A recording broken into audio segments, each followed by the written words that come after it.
விருப்பங்களையும் ஆசையையும் எப்படி சரியாக பிரித்து உணர்வது?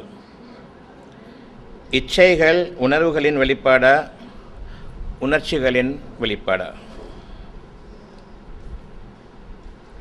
உடம்பிற்கு எண்ணெய் தேய்த்து குளித்தல் தேவையானதா? சமையலுக்கு எந்த வகை எண்ணெய் சேர்க்க வேண்டும்?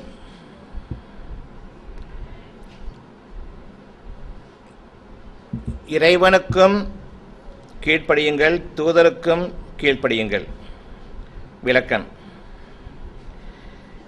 இறை வழியில் போர் புரிவது என்றால் என்ன? எவர் இறைவனுக்கும் அவனுடைய தூதருக்கும் கீழ்ப்படிந்து நடக்கின்றாரோ அவரை சொர்க்கத்தில் அவன் பிரவேசிக்கச் செய்கிறான். தூதருக்கு கீழ்ப்படிதல் என்றால் என்ன? தொழுகை கட்டாயமா? தொழுகை வேண்டுமா? ஏன்? கோபத்தை உடன் கட்டுப்படுத்த முடியவில்லை, என்ன செய்வது? என் உறவினர்கள் மத்தியில் இறைவழி வாழ்க்கை மட்டும் வாழும்போது மனக்குழப்பங்களும் அமைதியின்மையும் ஏற்படுவதை தடுப்பது எப்படி? உழைப்பில் தவறு ஏற்படும் போது தவறு நடைபெறாமல் செய்வது எப்படி? நோன்பு கடமை, நோன்பு வைக்க வேண்டுமா? என் தேவைகளை நிறைவேற்றுபவன் இறைவன். தேவைகளை மனதில் தோன்றச் செய்வது யார்? மனதில் தோன்றும் தேவைகளை எப்படி வகைப்படுத்துவது? நல்லது கெட்டது என்பவற்றை. கனவுகள் வருவதற்கு என்ன செய்ய வேண்டும்? தூக்கம் வராமல் இருக்கிறது, பயம் ஏற்படுகிறது. 7 வானங்கள் பூமி, விளக்கம் தேவை.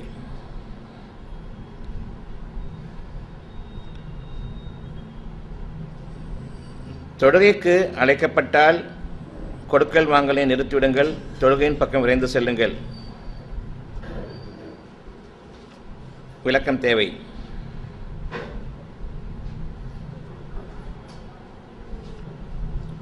ஞாபக மறதி எதனால் ஏற்படுகிறது? இறைவனிடம் சண்டை போட முடியுமா? அவனிடம் கோபம் கொள்வது எப்படி? இறைவனை கண்ணியப்படுத்த என்ன செய்ய வேண்டும்? பாவ மன்னிப்பு எவ்வாறு கேட்க வேண்டும்?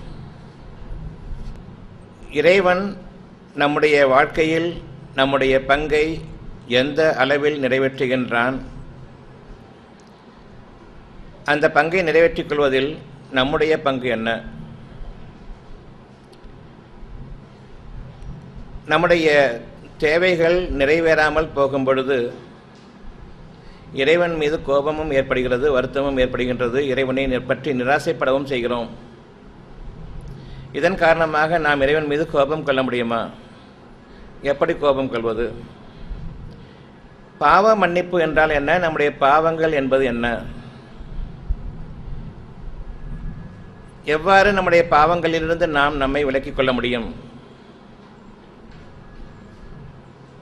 தூக்கம் என்பது இறைவன் கொடுத்த பாக்கியமாக இருக்கும் பொழுது தூக்கம் வருவதில்லை, பயம் ஏற்படுகிறது. கனவுகள் தூக்கத்தை பாதிக்கின்றன. இதிலிருந்து மீள்வது எப்படி? இறைவணக்கம் அவசியம்தானா? சில விரதங்களை நாம் நோன்பு என்று சொல்லி கடைபிடிக்கின்றோம். இந்த நோன்பு நமக்கு தேவைதானா? தொழுகை என்பது கட்டாய கடமையா? அதை நிறைவேற்றித்தான் ஆக வேண்டுமா? இன்னும் இது தவிர பிற கேள்விகள் இருக்கின்றன. அவை பொதுவான விளக்கங்களுக்கு உட்படாதவையாக இருப்பதன் காரணமாக அதை படிக்கவில்லை.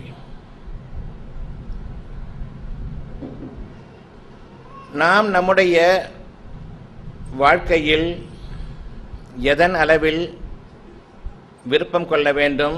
நம்முடைய வாழ்க்கையில் எதன் அளவில் நாம் திரும்ப வேண்டும்? நம்முடைய வாழ்க்கை என்றால் என்ன? அது நம்முடையதா, பிறருடையதா, அல்லது இறைவன் உங்களுக்காக அனுமதித்திருப்பது உங்களுடைய வாழ்க்கையா? உங்களை படைத்தவன் இறைவன் என்றால் உங்களுடைய வாழ்க்கையும் இறைவனுக்கு சொந்தமானது. உங்களுடைய எண்ணங்களை இறைவன் உங்களுக்கு படைக்கின்றான் என்றால் அதை நிறைவேற்றுவதும் இறைவன் மீது கடமையாகிறது. உங்களுடைய தேவைகளாக இருக்கக்கூடிய உதாரணமாக பசி, உறக்கம், உங்களுடைய கழிவுகள் நீக்கப்பட வேண்டியது, உங்களுக்கு புத்துணர்ச்சி கொடுக்க வேண்டியது, நீங்கள் ஓய்வு பெறுவதற்காக இரவை கொண்டு வருவதும், நீங்கள் உழைப்பதற்காகவும் உங்களுடைய முயற்சிகளுக்காகவும் இறைவனுடைய பாதையில் நீங்கள் உங்களை ஈடுபடுத்திக் கொள்வதற்காகவும் பகலை உங்களுக்கு கொண்டு வருவதும், உங்களுக்காக அகிலங்களையே உங்களை சுற்றி இறைவன் நடத்தாட்டி கொண்டிருக்கின்றான் என்பதை நீங்கள் உணர வேண்டும். ஓய்வுக்காக உங்களுக்கு இரவை கொண்டு வந்தானே, உங்களுடைய இளைப்பாறுதலுக்காக அந்த இரவை உங்களுக்கு ஆகமாக்கினானே, நித்திரையில் உங்களை கைப்பற்றி நீங்கள் யார் என்று உணராத நிலையில் நீங்கள் உங்களுடைய படுக்கையில் கிடக்க இரவு நேரம் விடிந்ததும் உங்களுக்காக திருப்ப உங்களுடைய உயிரை அனுப்புகின்றானே, உங்களுடைய தேவைகளுக்காக இரவும் பகலும் உங்களை சுற்றி சுழன்று வருகிறதே, இது நீங்கள் நடத்துவதா அல்லது இறைவன் உங்களுக்கு நடத்துகின்றானா என்பதை நீங்கள் சிந்தித்து பார்ப்பீர்களானால், என்னுடைய தேவைகள் ஒவ்வொன்றுக்கும் என் இறைவன் பொறுப்பேற்றுக் கொண்டான். நான் கண்மூடுவதற்கும் இறைவன் பொறுப்பேற்றுக் கொள்கின்றான், நான் விழிப்பதற்கும் இறைவன் பொறுப்பேற்றுக் கொள்கிறான், நான் உறங்குவதற்கும் பொறுப்பேற்றுக் கொள்கின்றான், என்னை இளைப்பாறச் செய்வதற்கும் பொறுப்பேற்றுக் கொள்கின்றான். நான் என்னுடைய அன்றாட இயக்கங்களில் நான் வாழ்வதற்கும் இறைவன் பொறுப்பேற்றுக் கொள்கின்றான். என்னுடைய உயிரோட்டத்திற்கும் வாழ்வழிக்கும் உணர்வுகளுக்கும் என் இறைவன் என் மனதையும் படைத்திருக்கின்றான். அதில் உயிரோட்டம் இருக்குமானால் என்னால் வாழ முடிகின்றது. அதில் உயிரோட்டம் இல்லை என்றால் நிச்சயமாக நான் துக்கத்திற்கு ஆளாகிவிடுகின்றேன்.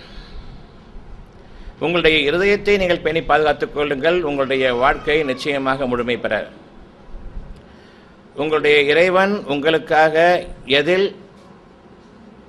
உங்களுடைய இருதயத்தை அமைத்தானோ அந்த இறைவனை நீங்கள் நிச்சயமாக யார் என்பதை உணர்ந்து கொள்ள வேண்டும்.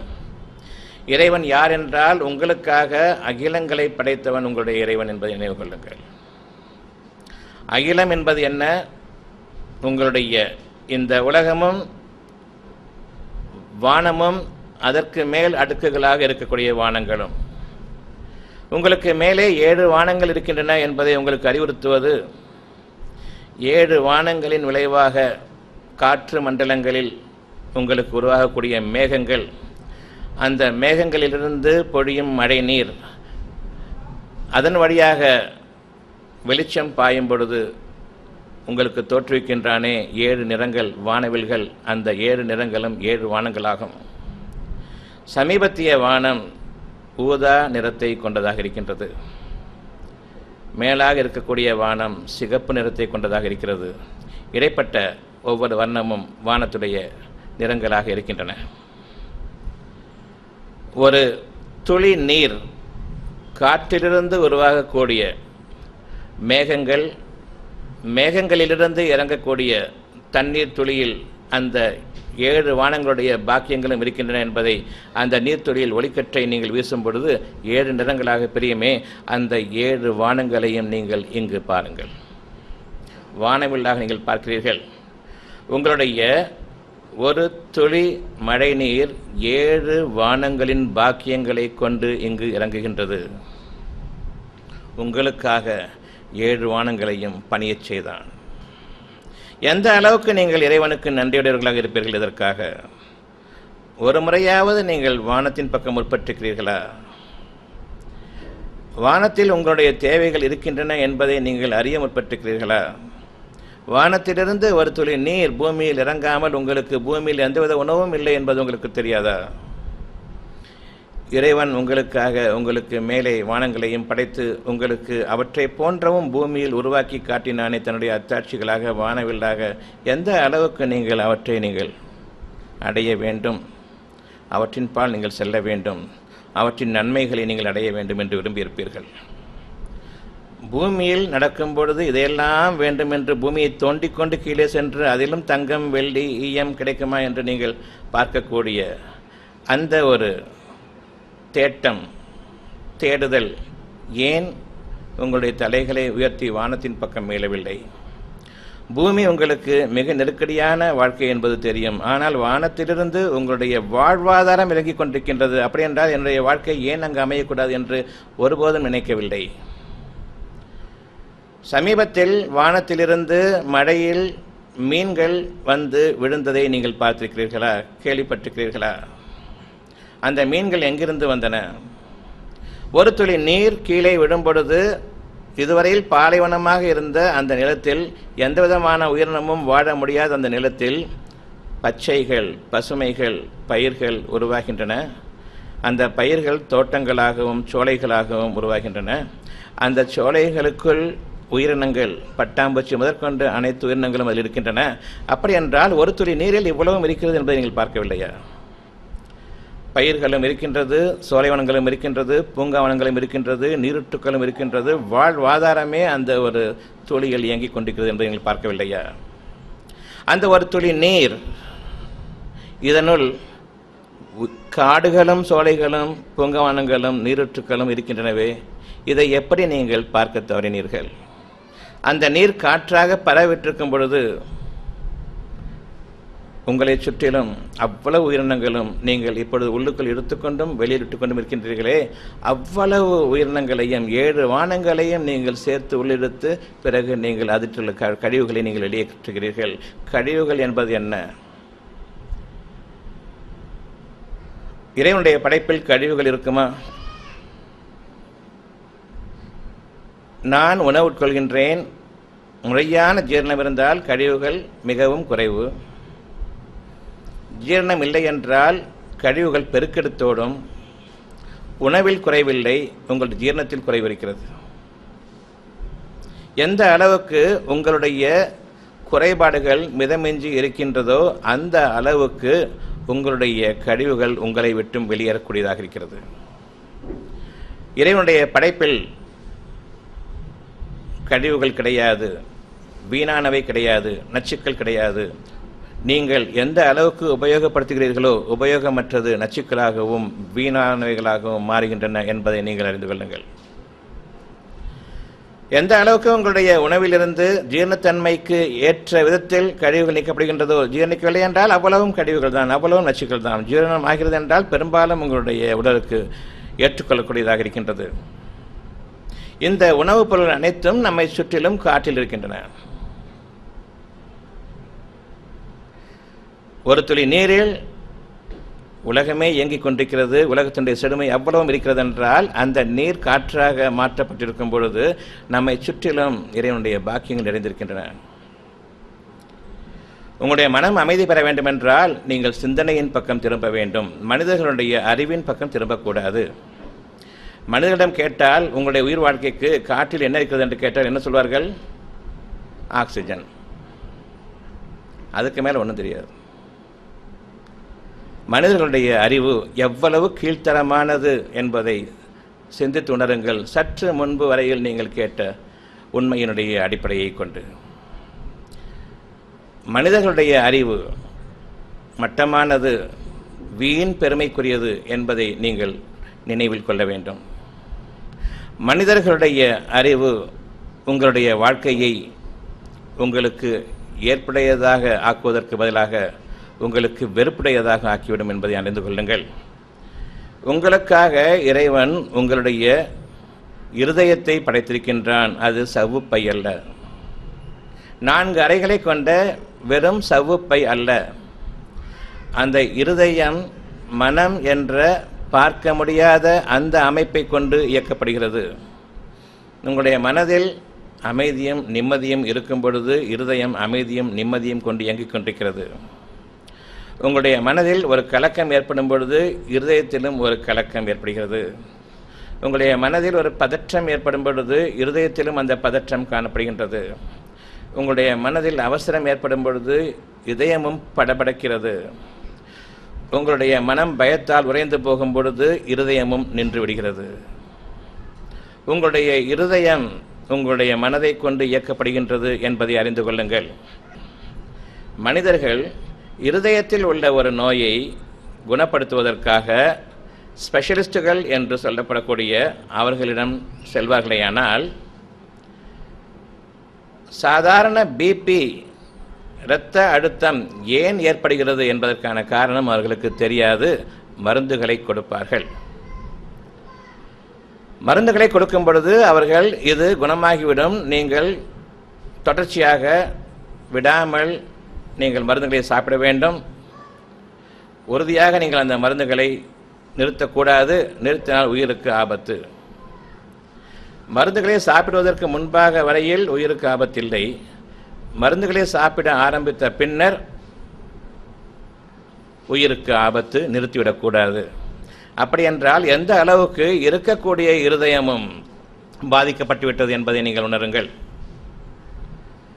மனிதர்களுடைய அறிவை நீங்கள் நம்பும் பொழுது மனிதர்கள் கூறுகிறார்கள், எந்த ஒரு இருதய நோயையும் எங்களால் குணப்படுத்த முடியாது. அவ்வாறு இருதயங்களை குணப்படுத்த முடியாத இவர்கள் தங்களை நிபுணர்கள் என்று கூறிக்கொள்வார்கள். எப்படி நீங்கள் நம்புவீர்கள்? ஏன் உங்களுடைய இருதயம் பாதிப்புக்கு உள்ளாகிறது என்பதை நீங்கள் சிந்தித்து பாருங்கள். உண்மை ஒருபுறம் இருக்க பொய்யை நம்பி நீங்கள் செல்வதன் காரணமாக இறைவனுக்கு நன்றி கெட்டவர்களாக இருக்கிறீர்கள். உங்களுடைய சிந்தனை இறைவன் உங்களுக்கு கொடுத்தானே இருதயமும் அதில் சிந்தனையையும் அதை எங்கே தொலைத்தீர்கள்? ஏன் அதை உபயோகிக்க தயங்குகிறீர்கள்? மனிதர்களில் சிலரை உங்களையோட உயர்வாகவும் ஒரு கூட்டம் சேர்ந்து அவர்களை உயர்த்துவதன் காரணமாக நீங்களும் அவர்களை உயர்வானவர்கள் என்று எண்ணிக்கொள்வீர்களா?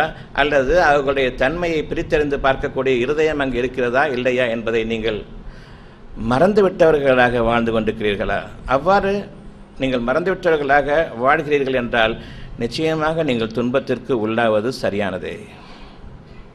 இறைவன் கொடுத்த அந்த மிகப்பெரிய பாக்கியம் சிந்தனை என்ற ஒன்றை நீங்கள் உங்களுக்கு உபயோகப்படுத்தி செயல்படுத்தாத வரையில் நீங்கள் கால்நடைகளை போன்றவர்கள்.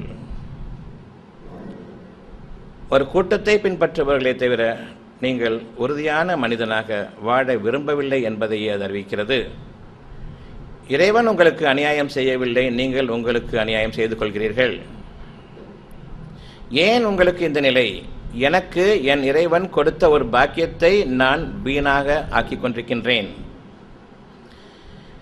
என் இறைவன் எதை எனக்கு கொடுத்தானோ அதை நான் உறுதியாக நம்பவில்லை, அதை வீணாக்கினேன். இப்பொழுது உங்களுடைய நிலை இறைவனுடைய மிக பெரும் பாக்கியமான சிந்தனை என்ற ஒன்றை நீங்கள் ஏற்றுக்கொள்ளாததன் காரணமாக, உபயோகிப்பதன் உண்மையை நன்மையை நீங்கள் தவறிட்டதன் காரணமாக அநியாயக்காரர்கள், கால்நடைகள் போன்றவர்கள் மட்டுமல்ல, நீங்கள் அநியாயக்காரர்களும். ஏன் அநியாயக்காரர்கள்? எனக்கு ஏன் இந்த துன்பம் வந்தது என்று கேட்கிறீர்கள். சிந்தித்து உணர்ந்து நீங்கள் நேர்வழியில் செயல்பட்டிருந்தால் உங்களுக்கு இந்த துன்பம் ஏற்பட்டிருக்காது. ஆனாலும் இறைவன் உங்களுக்கு ஒரு கெடுதியை நாடிவிட்டது போன்று நீங்கள் அவனை ஏசுகிறீர்கள், அவனை குறை கூறுகிறீர்கள். நான் யாருக்கும் எல்லளவும் அநியாயம் செய்யவில்லை, ஒரு எறும்புக்கு கூட அநியாயம் செய்யவில்லை, எனக்கு ஏன் இந்த குறைபாடு? நீங்கள் ஈக்கு அநியாயம் செய்ய வேண்டாம், எறும்புக்கு அநியாயம் செய்ய வேண்டாம், உங்களுக்கு நீங்களே அநியாயம் செய்து கொள்கிறீர்களே. இதை தவறவிட்டவர்களாக நீங்கள் கூறக்கூடிய அந்த மனதை நீங்கள் என்னவென்று நினைப்பீர்கள்? எனக்கு நானே ஒரு தவறை இழைத்துக் கொள்ளும் பொழுது இது எங்கிருந்து வந்தது என்று கேட்கிறேன். உங்களிடமிருந்தே தான் இறைவனுடைய பதில். எந்த ஒரு மனிதனையும் நீங்கள் நம்பாதீர்கள். உங்களுக்கு உங்களுடைய இருதயத்தில் படைத்திருக்கக்கூடிய அந்த உண்மையை நம்புங்கள், அது உங்களை நேர்வழிப்படுத்தும். மனிதர்களை நீங்கள் நாடி செல்வதிலிருந்தும் மனிதர்களை நீங்கள் பின்பற்றுவதிலிருந்தும் நீங்கள் விலகிக் கொள்ளுங்கள். நன்மை தீமைகளை தெளிவாக பிரித்தறியுங்கள். உங்களால் முடியுமா? முடியாதா? எந்த ஒரு விஷயத்தை பற்றியும் எது நல்லது எது கெட்டது என்பதை நீங்கள் அறிந்தவர்களா இல்லையா? இன்னைக்கு சிக்கன் குனியாவை பற்றி உங்களுக்கு அனைவருக்கும் தெரியும். எனக்கு குணப்படுத்த தெரியாது என்று நீங்கள் இதுவரையில் யாரை நம்பிக்கொண்டிருந்தீர்களோ தெய்வங்களாக அவர்கள் கூறிவிட்டனர், எங்களுக்கு குணப்படுத்த வழியில்லை. இப்பொழுது அவர்களிடம் நீங்கள் சென்று உங்களுக்கு சிக்கன் குனியா என்ற ஒன்று ஏற்பட்டுவிட்டால் வைத்தியம் பார்ப்பது நல்லதா கெட்டதா? நான் உருப்படாதவன், எனக்கு ஒன்றும் தெரியாது என்று இன்று வரையில் தெய்வங்களாக தன்னை மதித்து கொண்டிருந்த மக்களிடம் சாட்சாங்கமாக விழுந்த பிறகு நீ என்னை காப்பாற்று என்று மீண்டும் அவனை எழுப்பிவிட்டு நீங்கள் அவன் காலில் விடுகிறீர்களே, இது இறைவன் உங்களுக்கு செய்யக்கூடிய அநியாயமா? உங்களுக்கு நீங்கள் செய்து கொள்ளக்கூடிய அநியாயமா? உங்களுக்கு என்ன நேர்ந்து விட்டது? மனிதர்களை எப்படி நீங்கள் நம்புகிறீர்கள்? நன்மை தீமைகளை உங்களுக்கு தெளிவாக பிரித்தறிக்க முடியுமா? முடியாதா? எந்த ஒரு காரியத்திலும் நான் தவறான ஒரு பாதையில் இருக்கின்றேன், இந்த டாக்டர்களை நாடுவது தவறானது என்பது உங்களுக்கு தெரிய வேண்டும். ஏனென்றால் அவரிடம் வைத்தியம் கிடையாது, இருந்தாலும் செல்கிறீர்கள். இறைவன் செய்கிற அநியாயமா, அல்லது இறைவன் உங்களுக்காக கொடுத்திருக்கின்றானே காதையும் இருதயத்தையும் விளங்கிக் கொள்ளக்கூடிய தன்மையையும் அதை உபயோகிக்காதது இறைவன் குற்றமா, உங்கள் குற்றமா? இறைவனை தொழுவது என்றால் என்ன? இறைவன் எதில் உங்களை பணித்திருக்கின்றானோ அதில் நீங்கள் நிலைத்து நில்லுங்கள். மனிதர்களை பின்பற்றாதீர்கள், உங்களை பின்பற்றுங்கள். உங்களில் இருக்கக்கூடிய அந்த இறைவனுடைய வழியை பின்பற்றுங்கள். ஒரு மனதில் இறைவனுடைய வழி என்பது ஒன்று இருக்கிறதா இல்லையா?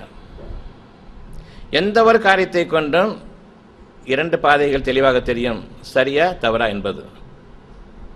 இதில் நன்மை இருக்கிறதா இல்லையா என்பது,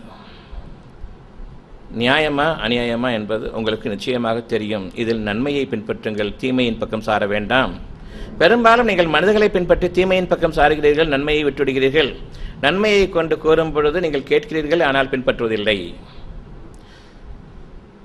தூதரை பின்பற்றுங்கள் என்பதற்கான பொருள், தூதருடைய பணி என்னவென்றால் நன்மையை ஏவுவதும் தீமையை விட்டு விலக்குவதுமாகும். அந்த நன்மை தீமையை உங்களுக்கு விளக்குவது இறைவனுடைய அனுமதியை கொண்டு. வானவர்கள் உங்களுடைய இருதயங்களில் உங்களுடைய நன்மைகளையும் தீமைகளையும் விளக்குகிறார்கள் இறைவனுடைய தூதர்களாக, இறைவனுடைய அனுமதியை கொண்டு. அதை நீங்கள் மனதை பார்ப்பது முடியாது, வானவர்களையும் பார்க்க முடியாது. அவர்கள் உங்களுக்கு உள் உணர்வுகளாக ஊட்டக்கூடிய அந்த உண்மைகளை நீங்கள் உணர்கிறீர்கள். நீங்கள் எந்த அளவுக்கு நன்மையை நாடியிருப்பவர்கள், எந்த அளவுக்கு உங்களுக்கு தீமையை நீங்கள் நாடியிருப்பவர்கள் என்பதற்கான பொருள் உங்களுடைய தூக்கத்தில் உங்களுக்காக நிகழ்த்தி காட்டப்படுகிறது. கனவுகளாக. கனவுகள் என்பது என்ன? நீங்கள் எந்த வாழ்க்கையில் அமைந்திருக்கிறீர்களோ அந்த வாழ்க்கையின் பிரதிபலிப்பு உங்களுடைய கனவுகளாக வருகிறது. அந்த கனவுகளின் வெளிப்பாடு ஒரு விடுகதையாக நாளைக்கு உங்களுக்கு முடியும். விடியிருக்கிறது. ஒரு கனவை நான் பார்த்துவிட்டால் அந்த கனவு எனக்கு அச்சமளிக்கக்கூடியதாக இருக்கிறது. பாவ மன்னிப்பு தேடுங்கள். உங்களுடைய நாளைய வாழ்க்கையில் ஒரு பயம் கலந்த சூழ்நிலை உங்களுக்கு உருவாக இருக்கிறது. அந்த சோதனை காலம் எத்தனை காலத்திற்கு என்பது தெரியாது. உங்களுடைய பாவங்களுக்காக நீங்கள் மன்னிப்பு தேடுங்கள். ஏனென்றால் இறைவன் மன்னிப்பவன். இறைவனை பற்றிய உங்களுடைய அபிப்பிராயம் என்ன? கடுமையானவனா, மன்னிப்பவனா? அருளுடையவனா அல்லது அதிகார வெறியுடையவனா? இறைவனை பற்றி உங்களுடைய கணிப்பு என்ன? இன்று நீங்கள் வாழ்ந்து கொண்டிருக்கிறீர்களே இந்த வாழ்க்கையில், நீங்கள் ஒரு துன்பத்திற்குள்ளாகிவிட்டால் என் பாவங்களை இறைவன் மன்னிக்க வேண்டும் என்று நீங்கள் வேண்டுவீர்கள். இறைவன் மன்னிப்பவன் என்ற அந்த ஒன்று உண்மையாகவே உங்களுடைய இருதயத்தில் இருப்பதன் காரணமாகத்தான் மன்னிப்பு தேடுகிறீர்கள். மனிதர்கள் மன்னிக்காவிட்டாலும் அந்த இறைவன் என்னை மன்னிப்பான் என்று நீங்கள் ஆதரவு வைக்கிறீர்கள். அது உண்மை, சத்தியம். இறைவன் உங்களை வழிநடத்துகின்றான். இறைவன் வழிநடத்தும் பொழுது அதில் இருவேறுபட்ட நிலைப்பாடுகள் உங்களால் மேற்கொள்ள முடியாது. துன்பமான சூழ்நிலையில் எல்லோரும் மனிதர்கள் அனைவரும் கைவிட்டுவிட்ட நிலையில் இறைவன் பக்கம் திரும்புகிறீர்கள். இறைவனே, நான் யாருக்கு என்ன பாவம் செய்தேன் என்று அரட்டுகிறீர்கள். உங்களுக்கு நீங்களே பாவம் செய்து கொண்டீர்கள். இது இறைவனுடைய வாக்கு. இன்று நீங்கள் உணருங்கள். என் இறைவனே, என்னுடைய பாவங்கள், நான் எனக்கு நானே அநியாயம் செய்து கொண்டேன் என்று நீங்கள் கூறாத வரையில் உங்களுடைய பிரார்த்தனை அங்கீகரிக்கப்பட மாட்டாது. பலரும் நீங்கள் நினைப்பீர்கள், ஏன் என்னுடைய பிரார்த்தனையை இறைவன் அங்கீகரிக்கவில்லை என்று. உங்களுடைய பிரார்த்தனைகள் அங்கீகரிக்கப்படாததன் காரணம் நீங்கள் தான் உங்களுடைய அனைத்து வேதனைகளுக்கும் காரணம் என்பதை நீங்கள் உணராத நிலையில் உங்களுடைய பாவங்களுக்கு மன்னிப்பு தேடுகிறீர்கள். உங்களுக்கு உங்களுடைய குறைகள் நீக்கப்பட்டு மன்னிக்கப்பட்டு விட்டாலும், உங்களுடைய வேதனையிலிருந்து நீங்கள் மீட்கப்பட்டு விட்டாலும், எங்கு தவறு என்பது தெரியாதன் காரணமாக மீண்டும் அதே தவறிலே தான் இருக்கிறீர்கள். அறிந்து கொள்ளுங்கள், இறைவன் உங்களை மன்னித்து கொண்டிருப்பதன் காரணமாகத்தான் இன்று எந்த வேதனையும் இல்லாமல் ஓரளவுக்கு சுகமான வாழ்க்கையில் நீங்கள் இருக்கிறீர்கள். எனக்கு என்னுடைய கஷ்டங்கள் எல்லாம் தீர்ந்து விட்டன, எனக்கு எந்த கஷ்டமும் வராது என்று நினைக்க வேண்டாம். இறைவன் உங்களை மன்னித்துக் கொண்டிருக்கின்றான். உங்களுடைய அனைத்து பாவங்களுக்கும் அவன் பொறுமையாளனாக. நீங்கள் அறிந்து கொள்ளும் பொருட்டு உங்களை சுற்றிலும் நிகழ்ச்சிகளை நிகழ்த்தி கொண்டிருக்கின்றான். மனிதர்களால் எவ்வளவுதான் தலைகீழாக நின்றாலும் சரி, இறைவனுடைய ஒரு பாக்கியம் உங்களுக்கு வருமானால் சூழ்ச்சிகளால் அந்த பாக்கியங்களை மனிதர்கள் நீக்கிவிட முடியாது, தடுத்துவிட முடியாது.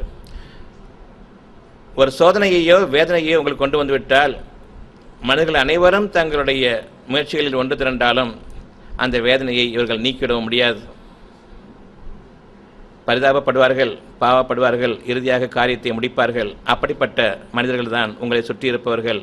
எந்த விதமான நன்மையோ தீமையோ தங்களுக்கே செய்ய சக்தியற்றவர்களும் பிறருக்கு செய்ய சக்தியற்றவர்களும் ஆவார்கள்.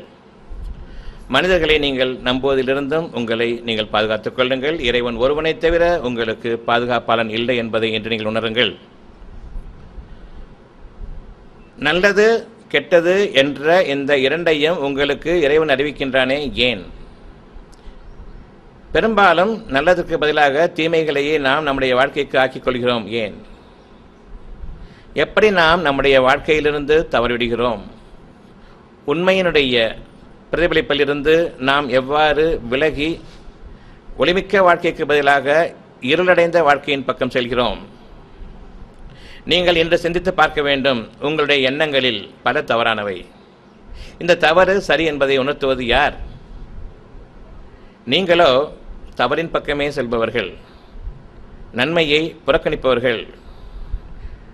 நாம் அநியாயத்தின் பக்கம் செல்கிறோம் என்று தெரிந்திருந்தாலும் அநியாயத்திலிருந்து நீங்கள் விலகுபவர்கள் இல்லை. மன இச்சைகள் அநியாயத்தையே தூண்டுகின்றன. இவ்விதமாக நன்மைக்கு பதிலாக தீமைகளையே நீங்கள் விலைக்கு வாங்குபவர்களாக இருக்கும் நீங்களா நன்மையை தீமையும் பிரித்தறிபவர்கள்? நன்மை தீமை பிரித்தறிவித்த பிறகும் நன்மையை மறந்தவர்களாக தீமையின் பக்கம், மனச்சைகளின் பக்கம் நாம் சார்ந்திடுபவர்களாக இருக்கக்கூடிய நிலையில் நாம நன்மையையும் தீமையையும் பிரித்து அறிபவர்கள்? அப்படி என்றால் உங்களுக்காக இந்த பிரித்தறிதலை செய்து கொடுப்பவன் யார்? அறிவித்துக் கொடுப்பவன் யார்? ஏதேனும் ஒரு கஷ்டம் தீண்டினால் உங்களுடைய பாவங்களுக்கு நீங்கள் மன்னிப்பு தேட வேண்டும் என்று கூறுவார்களா, கூற மாட்டார்களா? யாருக்கு என்ன பாவம் செய்தேன் என்று நீங்கள் கதறுகிறீர்களே, ஏன்? பாவம் புண்ணியம் என்ற இரண்டு இருக்கிறது என்பதை நீங்கள் அறிந்தவர்கள் தானே. உங்களுடைய கடந்த காலங்களில் எத்தனை முறை உங்களுடைய எண்ணங்களில் பாவமானவை உங்களுக்காக சுட்டி காட்டப்பட்டிருக்கும். இருந்தாலும் நீங்கள் அவற்றிலிருந்து மீளாமல் பாவங்களையே அதிகமாக நாடினீர்கள். இன்றளவும் எண்ணங்களில் பல பாவமான எண்ணங்கள், அந்தரங்கமான மானக்கேடான பாவமான எண்ணங்கள் நிச்சயமாக இருக்கின்றன. இது தவறு என்று தெரிந்திருந்தாலும் நாம் மீள்வதில்லை. அறிவித்துக் கொண்டிருப்பவன் யார்? மீறிக்கொண்டிருப்பவர்கள் யார்? சிந்தித்து பாருங்கள். நன்மைகளை உங்களுக்கு கொடுப்பவன் யார்? இறைவனா, மனிதர்களா? உங்களை போன்றவர்கள்தான் மனிதர்கள் யாவரும். அவர்கள் தன்னிடம் இல்லாததை கொண்டு தாராளமாக நலுபதேசம் செய்வார்கள், அதில் பலன் இல்லை. யார் தங்களையும் பேணிக்கொண்டு இறைவனுக்கு பயந்தவர்களாக நன்மையின் பால் நின்றவர்களாக அந்த நன்மையின் பலன்களை அனுபவித்துக் கொண்டிருக்கிற நிலையில் பிறரையும் நேரடிப்படுத்துகிறார்களோ இவர்கள் இறைவனுடைய தூதர்கள். இவர்களை இறைவன் பொருந்திக் கொள்கின்றான். யார் பணிவுடன் நடக்கிறார்களோ அவர்களை இறைவன் பொருந்திக் கொள்கிறான். யார் பாவத்திலிருந்து பெரும் பாவங்களிலிருந்து மீள்கிறார்களோ, அந்த முயற்சியை மேற்கொள்கிறார்களோ, முடிந்த வரையில் இறைவனுக்கு பயந்து கொள்கிறார்களோ அவர்களை பற்றி இறைவன் திருப்தி கொள்கின்றான். நீங்கள் பெருமையாக நடப்பீர்களானால் இறைவன் உங்களை பற்றி அதிருப்தி கொள்கின்றான். உங்களை பற்றிய நன்மைகளை அவன் தன்னிடமிருந்து விலக்கிக் கொள்கிறான். ஒரு குறித்த காலத்தவணையின் மீது உங்களுக்கு அவகாசமும் அளிக்கின்றான், நீங்கள் திருந்துவீர்கள் என்பதற்காக. உங்களுடைய அவகாசத்தின் தவணை முடியும் பொழுது உங்களுடைய இறைவன் உங்களுக்கு ஒரு சோதனையை கொண்டு வருகின்றான். நீங்கள் தாங்கிக் கொள்ள முடியக்கூடிய அளவுக்கு உரிய சோதனை. நீங்களோ சின்னது தானே, சரியா போயிடும், இதெல்லாம் பெருசுப்படுத்தலாமா? பெருசாக வந்தோன்னே பெருசுப்படுத்துவோம். அது வரைக்கும் சின்னதாக இருக்கும் பொழுது நாம் திருந்த வேண்டாம். எங்கிருந்து வந்தது என்பதை நீங்கள் உணர மாட்டீர்கள். நல்லா பெருசாக வந்ததுக்கப்புறம் இது ஏன் டாக்டர் வந்தது, எப்படி டாக்டர் வந்தது, எவனுக்கு ஒன்றுமே தெரியாது அவன்கிட்ட போயிட்டு காரணம் கேட்பீங்க. அவனோ பெருமை கொண்டவன், இல்லாத காரணங்களையெல்லாம் உங்களுக்கு கற்பிப்பவன். அதை கொண்டு நீங்கள் வீட்டில் கொண்டு போயிட்டு இது ஸ்கேனு, இது எக்ஸ்ரே, இது இசிஜின்னு சொல்லிட்டு ஃப்ரேம் போட்டு மாட்டி வைப்பீங்க, ஃபைலில் பத்திரப்படுத்தி வைப்பீங்க. உங்களோட சேர்ந்து அதையும் சுற்றி குழியில் புதைக்கிறது, அந்த டாக்டரையும் சேர்த்து புதைச்சிட்டு இன்னும் நல்லாயிருக்கும். எப்படி நீங்கள் திருப்பப்படுகிறீர்கள், உங்களுடைய நன்மைக்குரிய பாதை எது என்று தெளிவாக்கிய பின்னரும் தீமையை மட்டுமே நீங்கள் உங்களுடைய வாழ்க்கைக்கு எடுத்துக்கொள்கிறீர்களே, இது எங்கிருந்து, எப்படி, யாரால் ஏற்பட்டது என்பதை சிந்தித்து பாருங்கள். உங்கள் மூலமாகத்தான். நீங்கள் மட்டும்தான் உங்களுடைய கேடுகளுக்கு காரணம். பிறரை குறை சொல்வதையும் சுட்டி காட்டுவதையும் இன்று நீங்கள் நிறுத்த வேண்டும். சிறிதோ பெரிதோ, பெருந்துக்கமோ சிறு துக்கமோ, சோதனையோ வேதனையோ எங்கிருந்து வந்தது? உங்களுடைய கரங்களால் நீங்கள் மனமுரண்டாக இறைவனுக்கு எதிராக தன் பெருமையின் காரணமாக திமிராக சம்பாதித்ததுதான் இறைவனுடைய வாக்கு. உங்களுடைய பணிவை நீங்கள் மேற்கொள்ளாத வரையில், உங்களுடைய பெருமையை நீங்கள் விட்டுவிடாத வரையில் உங்களுக்கு நன்மைகள் கிஞ்சிற்றும் கிடையாது. உங்களை இறைவன் மன்னிப்பவனாக இருக்கின்றான்.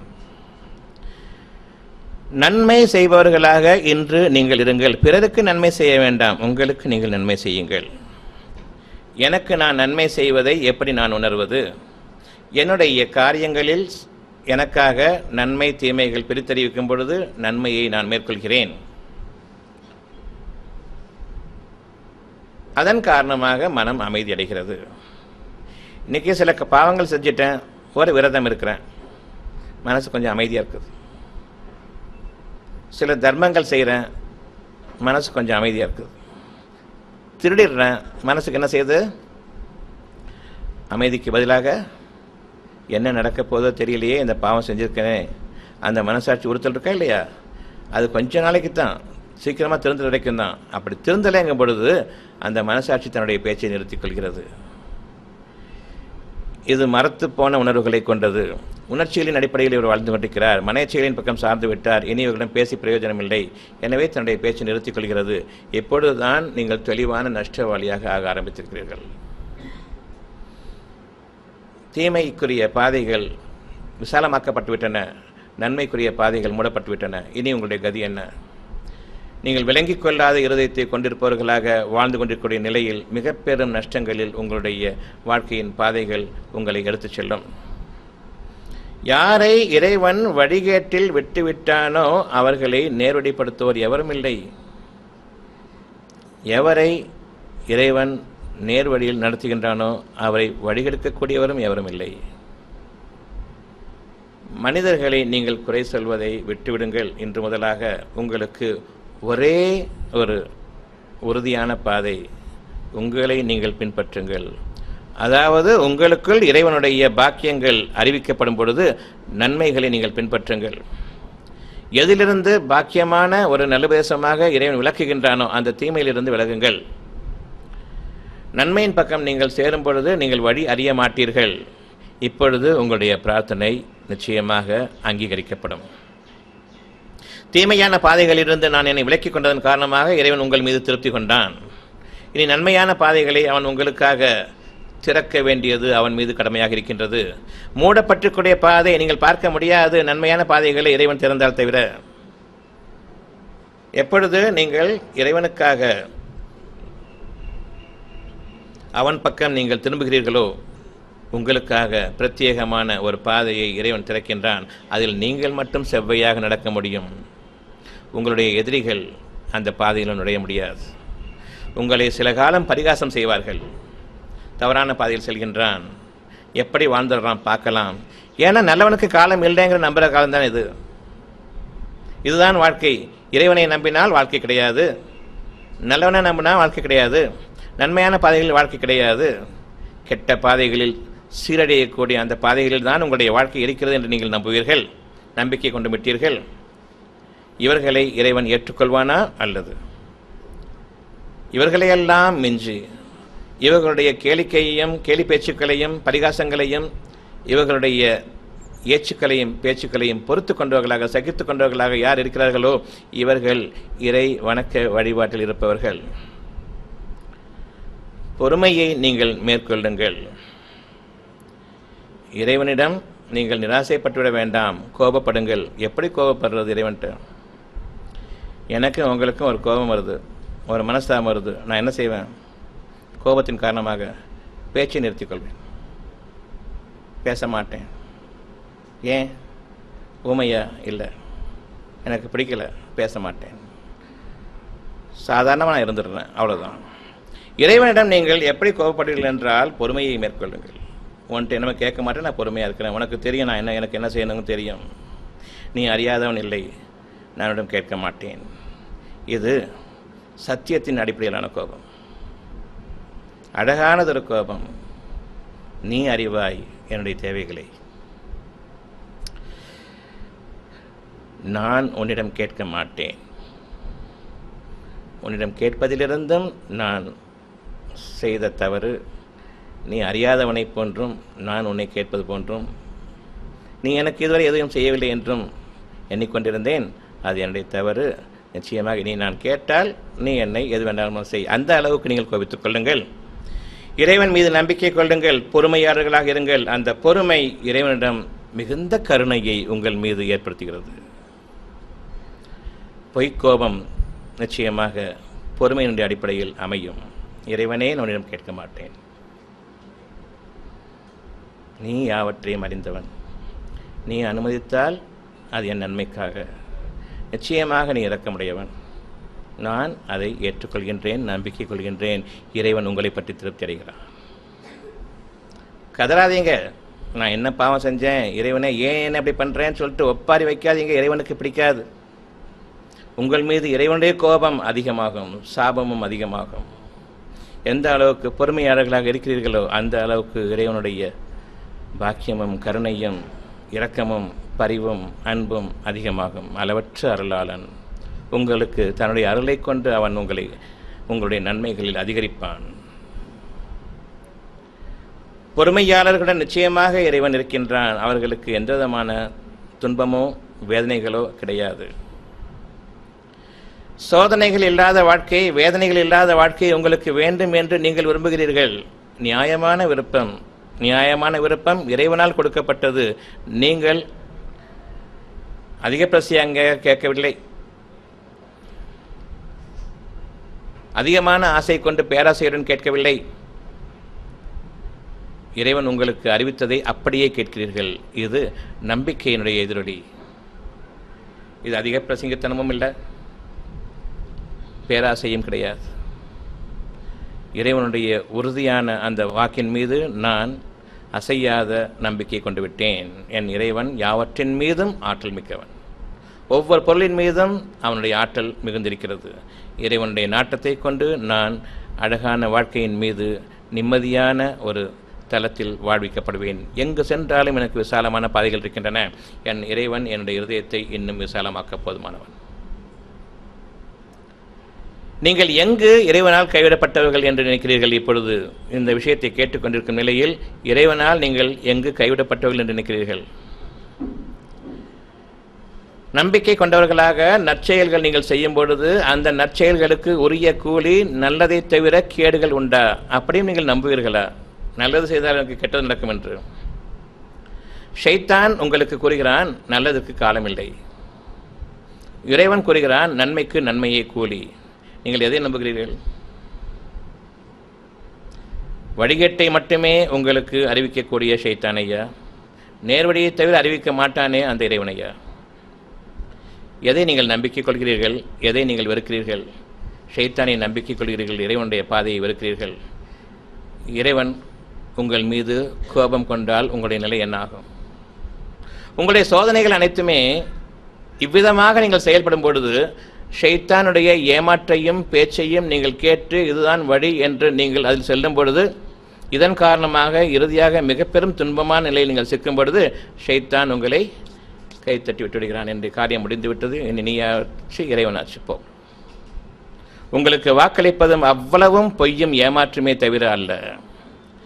பெரிய பாதை இருப்பது போல் உங்களுக்கு தெரிகிறது, ஆனாலும் உங்களுக்கு இறைவன் உணர்த்துகிறான் இது கெட்ட பாதை, நீங்கள் சிக்கிக்கொண்டால் ஆபத்தானது, சிக்குவீர்கள் ஒரு காலம், நிச்சயமாக இதில் நிரந்தரமாக வாழ முடியாது. அறிவிக்கிறானா இல்லையா?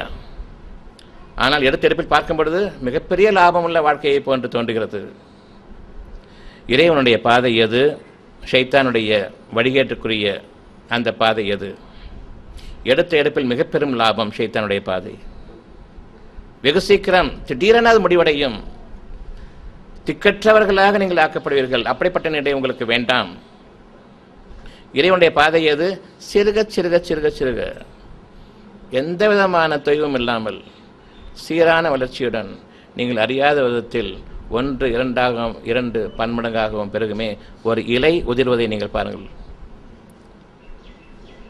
ஒரு இலை வித்திலிருந்து முளைப்பதை நீங்கள் பார்ப்பீர்கள். 1 2 4 பிறகு எண்ண முடியாது.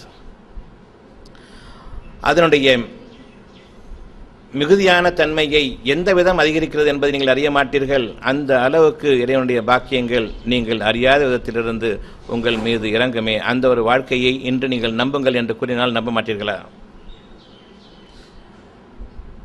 நம்ப வேண்டும். இன்று வரை நீங்கள் நம்பாத வாழ்க்கையில் தான் இருந்திருக்கிறீர்கள். இன்று நீங்கள் இறைவனை நம்புங்கள். அந்த இறைவன் உங்களுடைய இருதயங்களை இறக்கிக் கொண்டிருக்கின்றான். அந்த இருதயங்களில் இறக்கப்படக்கூடிய உண்மைகளின் மீது நீங்கள் நம்பிக்கை கொள்ளுங்கள். மனிதர்களுடைய பேச்சுக்களுக்கு நீங்கள் காது கொடுத்து கேட்க வேண்டாம். உங்களுடைய இந்த உலக வாழ்க்கையில் நீங்களும் உங்களுடைய இறைவனும் தவிர வேறு எவரும் இல்லை என்ற அளவுக்கு உங்களுடைய மனப்பக்குவத்தை கொண்டு வாருங்கள். மனிதர்கள் தங்களுக்கு தாங்களே உதவி செய்து கொள்ள சக்தி பெற மாட்டார்கள். உங்களுடைய சுமையை அவர்கள் சுமக்க மாட்டார்கள். தன் சுமையையே பிறர் மீது ஏற்றலாம் என்று எண்ணிக்கொண்டிருப்பவன் உங்களுடைய சுமையை சுமக்க மாட்டான். ஒருபோதும் மனிதன் எனக்கு உதவி செய்வான் என்று எண்ண வேண்டாம். இறைவனுடைய உதவி மகா மேலானது. இன்று நீங்கள் வாழ்ந்து கொண்டிருக்கக்கூடிய வாழ்க்கையில் எந்த விதமான கஷ்டமும் இப்பொழுது ஓரளவுக்கு இல்லாமல் சுகமாக வாழ்ந்து கொண்டிருக்கிறீர்கள். இறைவன் உங்களுடைய பாவங்களை மன்னித்துக் கொண்டிருக்கின்றான். இறைவனால் மன்னிக்க முடியாத ஒரு பாவம் தனக்கு பதிலாக ஷைத்தான்களை நம்புவது இறைவனுக்கு பிடிக்காது. நன்மைக்கு பதிலாக தீமைகளை நீங்கள் நம்புவது இறைவனுக்கு பிடிக்காது. நன்மையும் தீமையும் சமமாகாது. உண்மையும் பொய்யான வாக்குகளும் ஏமாற்றும் சமமாகாது. அநியாயமாக நீங்கள் நியாயத்தை விட்டும் தவறிவிடுகிறீர்கள். இதெல்லாம் உங்களுக்கு நன்றாக தெரியும். நியாயம் எது என்பது தெரியும். உண்மை எது என்பது தெரியும். உங்களுக்கு நன்மையானது எது என்பது தெரியும். எது பொய் என்பது நிச்சயமாக தெரியும். எது ஏமாற்று என்பது தெரியும். எது தீமையானது என்பது தெரியும். நீங்கள் பெரும்பாலும் தீமையின் பக்கமே நிற்கிறீர்கள். ஏன்? இன்று நீங்கள் மாறுகிறீர்கள்.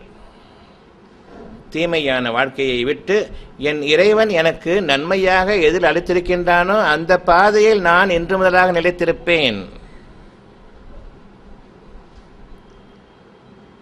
இறைவன் கூறுவது என்னவென்றால், நீங்கள் நன்மையை விரும்புவீர்களானால் இறைவன் கொடுத்ததிலிருந்து செலவு செய்யுங்கள். உங்களுக்கு நீங்களே நன்மையை விதைத்துக் கொள்ளுங்கள். அது உங்களுக்காக பல்கி பன்மடங்காக பெருகும். அந்த பாதையின் மீது நீங்கள் நிலைத்திருங்கள். நீங்கள் இறைவனிடமிருந்து நன்மையை நாடும் பொழுது இறைவன் உங்களுக்கு நன்மையை அளித்திருக்கின்றான். அதிலிருந்து செலவு செய்யுங்கள். எனக்கு ஒரு நன்மையான மனசு இப்போ இருக்குது, நிம்மதியான மனசு இருக்குது, அதில் எந்த இடையூறோ அல்லது சிக்கல்களோ இல்லை. நாளைய வாழ்க்கை பற்றிய கவலையோ பயமோ நீக்கப்பட்டிருக்குது. என் இறைவன் என்னை பாதுகாக்க போதுமானவன் என்ற உணர்வுகள் இருக்கிறது. இந்த உணர்வுகளிலிருந்து நான் செலவு செய்கிறேன் உங்களுக்கு கற்பிப்பதற்காக. நன்மைக்கு நன்மையை கூலி. கோடி ரூபாய் கொடுத்தாலும் சரி, உங்களுடைய வாழ்க்கையை செலவழித்தாலும் சரி, இந்த உண்மைகளுக்கு இணையாக கிடையாது. உங்களுடைய நிம்மதியை நீங்கள் விலை கொடுத்து வாங்க முடியுமா என்று நீங்கள் சிந்தித்து பார்ப்பீர்களானால் விலைக்கு அப்பாற்பட்டது உங்களுடைய நிம்மதியும் மனதிற்குரிய அமைதியும். அதை விலை கொடுத்து வாங்க முடியாது. இந்த நிம்மதியையும் அமைதியையும் எப்படி பெறுவது என்ற அந்த உண்மையை உங்களுக்கு விலைக்கு சொல்லிக் கொண்டிருக்கும் பொழுது எந்த விதமான குழப்பத்திற்கும் இடமில்லாமல், எந்த விதமான தயக்கமும் இல்லாமல், நீங்கள் எதை அறிந்து வைத்திருக்கிறீர்களோ அதை உங்களுக்கு நினைவூட்டும் பொழுது மீண்டும் மறந்துவிட வேண்டாம். நன்மையான பாதையின் மீது இப்பொழுது நீங்கள் திருப்பப்படுகிறீர்கள். இதுவரையில் நீங்கள் ஷைத்தானுடைய பாதையில் இருந்தீர்கள், மனிதர்களுடைய பாதைகள் இருந்தீர்கள். மனிதர்களில் பெரும்பாலோர் ஷைத்தான்களை பின்பற்றுபவர்கள். மந்தைகளாக நாம் மாறிவிடுவோமேயானால் தனித்தன்மையான மனிதன் என்ற நிலையிலிருந்து உங்களை பாதுகாப்பவர் எவரும் இல்லை. யாரை நம்பி சென்றீர்களோ ஒருவரை ஒருவர் இறுதி காலங்களில் உன்னால் நான் கெட்டேன், என்னால் நீ கெட்டேன், இந்த விதத்தில் தான் உங்களை நீங்கள் படித்துக் கொள்வீர்கள். இந்த வாழ்க்கை உங்களுக்கு தெரியாததும் அல்ல, இந்த பழமொழி உங்களுக்கு புரியாததும் அல்ல.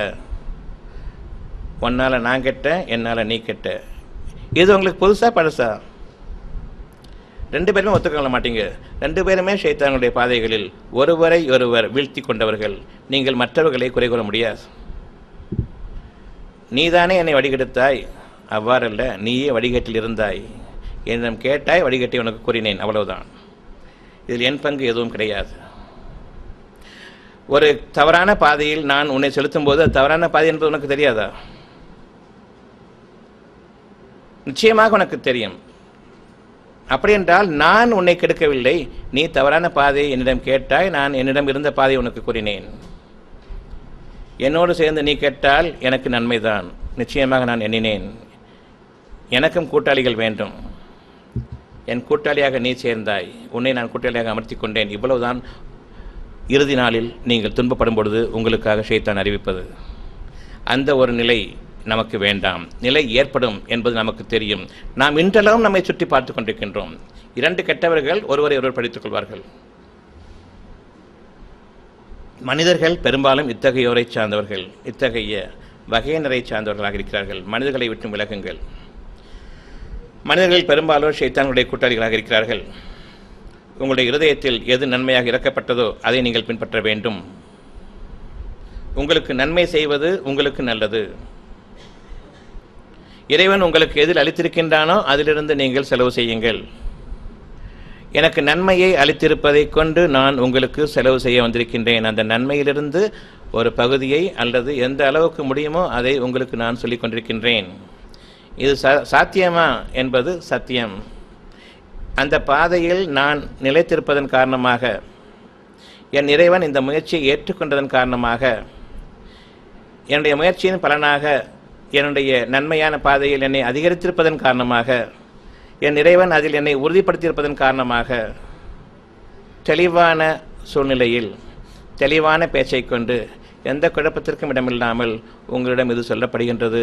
இது இறைவனிடமிருந்துள்ள ஒரு நன்மையாகும். என்னுடைய முயற்சிக்கு அவனிடமிருந்துள்ள ஒரு பாதுகாப்புமாகும், அவனிடமிருந்துள்ள உதவியுமாகும். நான் என் பாவங்களுக்காக இறைவன் என்னை மன்னிக்க வேண்டும் என்று நான் நினைக்கின்றேன். அது பிரார்த்தனையாக இருக்கிறது. இந்த பிரார்த்தனை உங்களுக்கு நிறைவேற வேண்டும் என்றால் நீங்கள் என்ன செய்ய வேண்டும்? இறைவன் உங்களுக்கு அளித்திருப்பதிலிருந்து செலவு செய்யுங்கள். மன்னிப்பு என்ற குணத்தை இறைவன் உங்களுக்கு கொடுத்திருக்கின்றான். மன்னிப்பு அவசியம் என்ற அந்த தேவையை இறைவன் உங்களுக்கு உணர்த்தியிருக்கின்றான். உங்களுடைய வாழ்க்கையில் பூமியில் நீங்கள் மனிதர்களுடன் வாடும் பொழுது அவர்களுடைய குற்றங்களை மன்னித்து பழகுங்கள். இறைவன் உங்களுக்கு எதில் அளித்திருக்கின்றானோ மிக பெரும் தேவையாக, மிக பெரும் அருளாக அந்த அருள் உங்களிடம் இருக்கிறது. இருப்பதிலிருந்து நீங்கள் செலவு செய்யுங்கள். உங்களுடைய பாவ மன்னிப்பு என்பது என்னை மன்னித்துவிடு இறைவனை என்று கேட்பதில் இல்லை. இறைவன் உங்களுக்கு அளித்ததிலிருந்து எவ்வளவு செலவு செய்கிறீர்களோ அதை பொறுத்து, அந்த அளவின் பொறுத்து உங்களுடைய பாவங்கள் மன்னிக்கப்பட இருக்கின்றன.